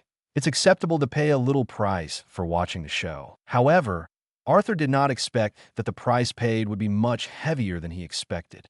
"Ha ha ha ha. Roger, it's ugly to run away in embarrassment. A ship was destroyed, and the Golden Lion laughed instead. In his eyes, the current Roger is just in a dying throes. All fleets go on the offensive and do not stop." With a wave of the Golden Lion's hand, the Sky Pirates continued to encircle and head towards the Oro Jackson. Cannonballs streaked across the sky, leaving everyone on the Roger Pirates group to be idle. At the same time, Carp in the distance was reporting on the current situation. "Now, the Roger Pirates have been completely suppressed by the Flying Pirates. Marshal Kong, what are we going to do?" After the report, Carp took the phone bug and waited quietly for a reply from Cybor. "Is the Roger Pirates completely suppressed? This is a great opportunity for us." After a while, the sound of a steel skeleton came from the phone bug. "Marshal Kong, you won't be thinking about." Carp seemed to have thought of something, and there was a look of surprise in his eyes. "That's right. Help the Sky Pirates destroy the Roger Pirates in this sea. Compared to the Roger Pirates, the Sky Pirates are more dangerous. But with the current situation, it is much easier to destroy the Roger Pirates." His idea was verified, but Carp was a little hesitant at the moment. They met in the Rocks era in Roger's pursuit. For Roger himself, Carp still admires him very much. Cheerful personalities. If it weren't for the status of pirates and navies, maybe they would become good friends. "What's the matter, Vice Admiral Carp? Do you think it's a breach of naval justice to cooperate with the pirates for the time being?"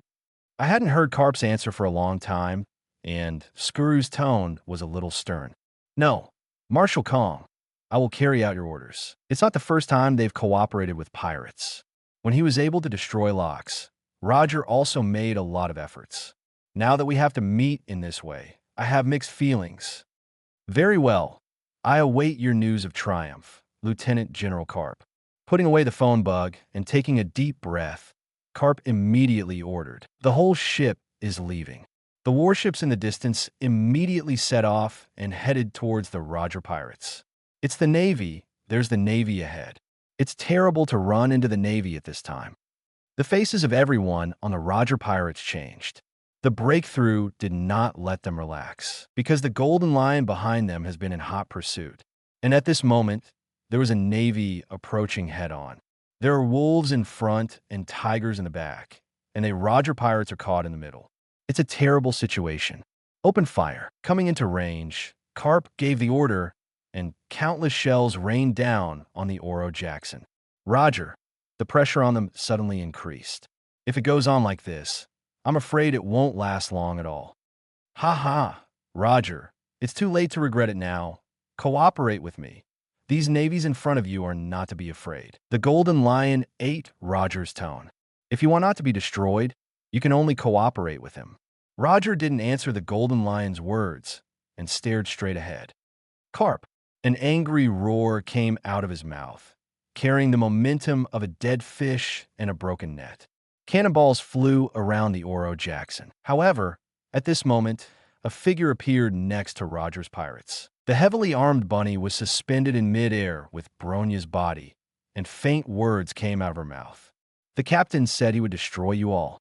Chapter 123 in the Chaotic Sea. The sky pirates and warships fired wildly at Roger in the middle. It looks like it's going to be put to death. Shells flew indiscriminately and exploded over the surrounding sea. The waves were splashing and there was chaos. Not far from the Oro Jackson, Hyperion was parked invisibly. It was quite far from the battlefield. As a result, Roger wanted to break through the encirclement, and it happened that he was coming this way. Originally, there was nothing, but at this time, the Navy actually came over to join in the fun. So under the attack from both sides, it was not only Roger's Oro Jackson and Arthur's Hyperion. Inside the bridge of the Hyperion, feeling the slight vibration caused by the shells hitting the shield, the corners of Arthur's mouth twitched unnaturally. Captain, rest assured, such an attack poses no threat to Hyperion. Inside the screen, Ayi patted her chest very confidently. I'm naturally full of confidence in Hyperion's defenses, but I'm just a little uncomfortable. Shells fell on his head from time to time, which made him happy. Although it is also appropriate to bear a little price for watching the play, this price seems to be a bit heavy. As the sky pirates and warships approached again, the density of shells also increased suddenly. The corners of Arthur's mouth twitched from time to time. His patience was also reaching its limit. "Captain, do you want Rita to clean up the mess outside?" Rita, who saw Arthur's impatience, made a suggestion. When it comes to fighting, Miss Ben is naturally not far behind. Kiana thumped her chest. "Kiana, don't shoot. It's my loss if it's gone." "What? Captain, you're so annoying." After teasing Kiana, Arthur sighed. "But now I really don't have the mood to continue watching the show. If you're quiet on the side, sipping melon seeds, and drinking a drink, no matter how the situation changes, is still worth taking a look." But now, he was innocent, and the cannonballs hit his head. "Bronia, I'll leave these people to you. Let me see the power of the lawgiver of reason." Arthur turned to look at Bronia next to him, patted her on the shoulder, and said, "Okay, Captain." Bronia received. Bronia nodded, turned, and walked towards the hatch. Step by step, the pale blue brilliance of the whole body flashed. When I stood at the hatch, I had already finished transforming my form, the lawgiver of reason. The hatch opened, and the heavily loaded bunny appeared behind him, taking Bronia's body into the sky. Huberian was invisible, and people outside naturally couldn't see it, but Bronia didn't. On the sea, in the face of the siege of cannonballs from the front and back, Roger and his party were also struggling to support. Now that we are completely surrounded, we must find a way to break through as soon as possible. Just as Roger's brain was racing how to break through the encirclement, a figure rose up from beside him. The sudden change not only stunned Roger for a moment, but even Carp and the Golden Lion were a little surprised.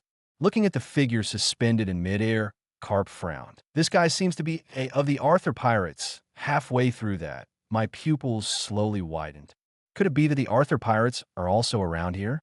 His eyes quickly swept around, and there were no other ships other than them. This made Carp breathe a sigh of relief. For the Arthur pirates, Carp has always adhered to a respectful attitude. It's too scary to want any contact with it. Arthur's pirates, is he here too?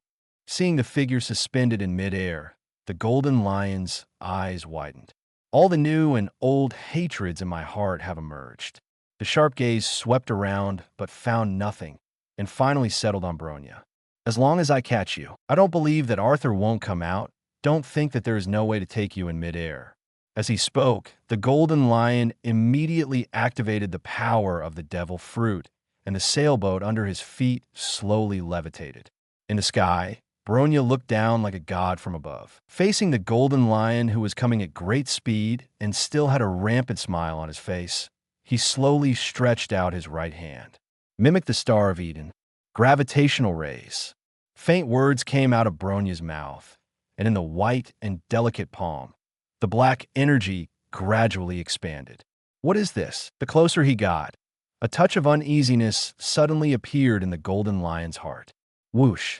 Bronia's palm stretched out, and dozens of gravitational rays spread outward. The goal is the Golden Lion. Not good. The gravitational ray has not yet approached, but the space has changed, and the Golden Lion's face changed when he saw this scene, and he hurriedly dodged. The golden lion dodged, but the boat beneath his feet suffered, instantly shattered by the penetration of gravitational rays. The golden lion descended from the sky and landed on top of another sailboat, looking up at this scene with a hint of shock in his eyes. Several gravitational rays had passed him before, and that feeling made him still feel uneasy. The captain said that he would destroy you all here. Without the slightest emotion, words came out of Bronya's mouth, and there was no pause at random, and her arms were slightly open. Behind him, floating warships came out of nothing. In an instant, the entire sky was densely covered, shrouding the area in shadow. After fully understanding the explanation of a thing, it is possible to reproduce it again in its own power. So it is called the lawgiver of reason. Whether it's an automatic rifle, a giant battleship, or anything else, anything that knows how its mechanics are made and how it works can be reproduced out of thin air. And as long as something has been copied, it will form muscle memory, and the body will remember its blueprint so that it can be better replicated next time. For this kind of ordinary battleship, Bronya can be constructed in an instant. What kind of monster is this? Karp looked up to see the black holes of the guns. He did not think that the muzzles were for decorative purposes. Under the shroud of these floating battleships, the huge crisis made Karp's hairs stand on end. Don't think you're trying to beat me by making something weird. The golden lion on the ship looked above and roared, holding a famous knife. I'm the golden lion. Brush, two-sword key that spanned the heavens, and the earth burst out upward. The power that emanates from the sword key is irresistible even for a floating battleship. Bronya naturally understands this. So the golden lion will definitely not be allowed to destroy these floating battleships. Mimic the Star of Eden. Energy shield. A diamond-shaped red shield stood in front of him, and the two slash attacks on it could not be shaken in the slightest. How is that possible? The golden lion's gaze was full of disbelief. His two slashes were enough to pierce an island, and there was nothing he could do with the thin shield in front of him. But the reality is no longer the golden lion's surprise. The countless energies of the guns of the floating battleships above converged, flashing like stars in the sky. It's nothing more than a destructive star. Rumble. Dazzling pillars of light descended from the sky, enveloping the entire area. The sun in the sky lost its color at this moment. Chapter 124. 2 days ago, news that shocked the sea spread quickly. The Sky Pirates, led by the Golden Lion, fought the Roger Pirates in the waters of Icewall. The Navy is also involved. However, the battle was ended by one man, Bronya Zajek, a member of this Arthur Pirates. One person comprehensively suppresses the tripartite forces. In the short battle with the Golden Lion Shurji, he did not fall behind, and he didn't know what kind of ability he used to build countless warships out of thin air.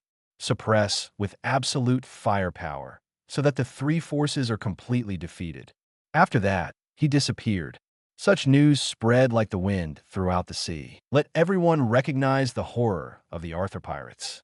If one of them has such great power, what about the others? For a while, the discussion of the Arthur Pirates remained high, but the object of such attention disappeared from everyone's sight out of thin air. Even if someone tried to look for it, they couldn't find a clue. Inside the Navy headquarters, as soon as Karp returned, he was summoned to an impromptu emergency meeting. Lieutenant General Karp, is it really as rumored? One person from the Arthur Pirates has suppressed all three of you. There was something strange in Steelbone's tone. If it is said that it is all members of the Arthur Pirates, if such a thing happens, maybe praise their strength. And yet just one person, no matter how strong it is, there should be a limit. It's Karp, the Golden Lion, and Roger, three of the most famous characters on the sea. Everyone was looking at Karp, and only this person who experienced it had a real say. If I heard such news suddenly, I couldn't believe it. Karp sat there, head bowed, and his voice heavy. The tattered military uniform on his body brought him a desolate aura. Everything is as it is rumored. Just one person. We are completely powerless.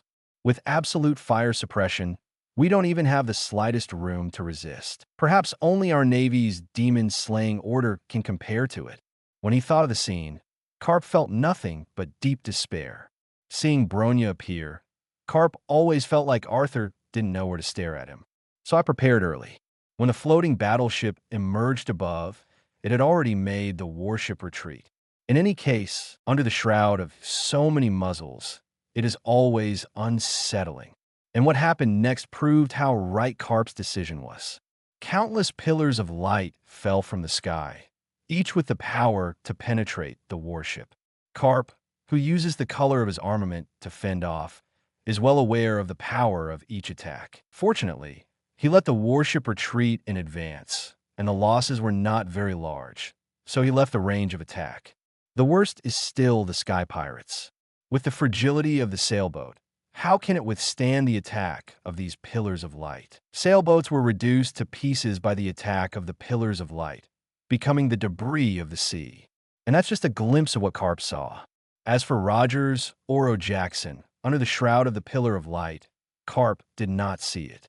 But it must be more than lucky. What do you say the Navy's demon-slaying order can fight against it? By the power of just one person. Hearing Karp's words, the people around him couldn't help but gasp. What is the scale of the Demon Slayer order? 5 lieutenant generals plus 10 rear admirals plus nearly 10,000 naval elites plus 10 top warships. There is a world of difference between warships and warships. The warships are the strongest and most aggressive in the Navy, and they are all built by the Imperial Shipyard Seven Waters capital, and their quality is unquestionable. If a warship is just a bungalow, then a warship is a high-rise building. That's the gap between them. However, now Karp says that a person's money is comparable to that of the Demon Slayer order. Yes. In the face of everyone's disbelief, Karp nodded very seriously. As brutal as the truth is, that's the reality. As soon as the words fell, the entire conference room fell silent. It's scary. After a long time, the yellow ape slowly spat out a sentence from his mouth. In the face of such an enemy, it is impossible to take it easy. All right, thank you, Lieutenant General Karp. Let's go down and rest first, and I'll report this to the world government.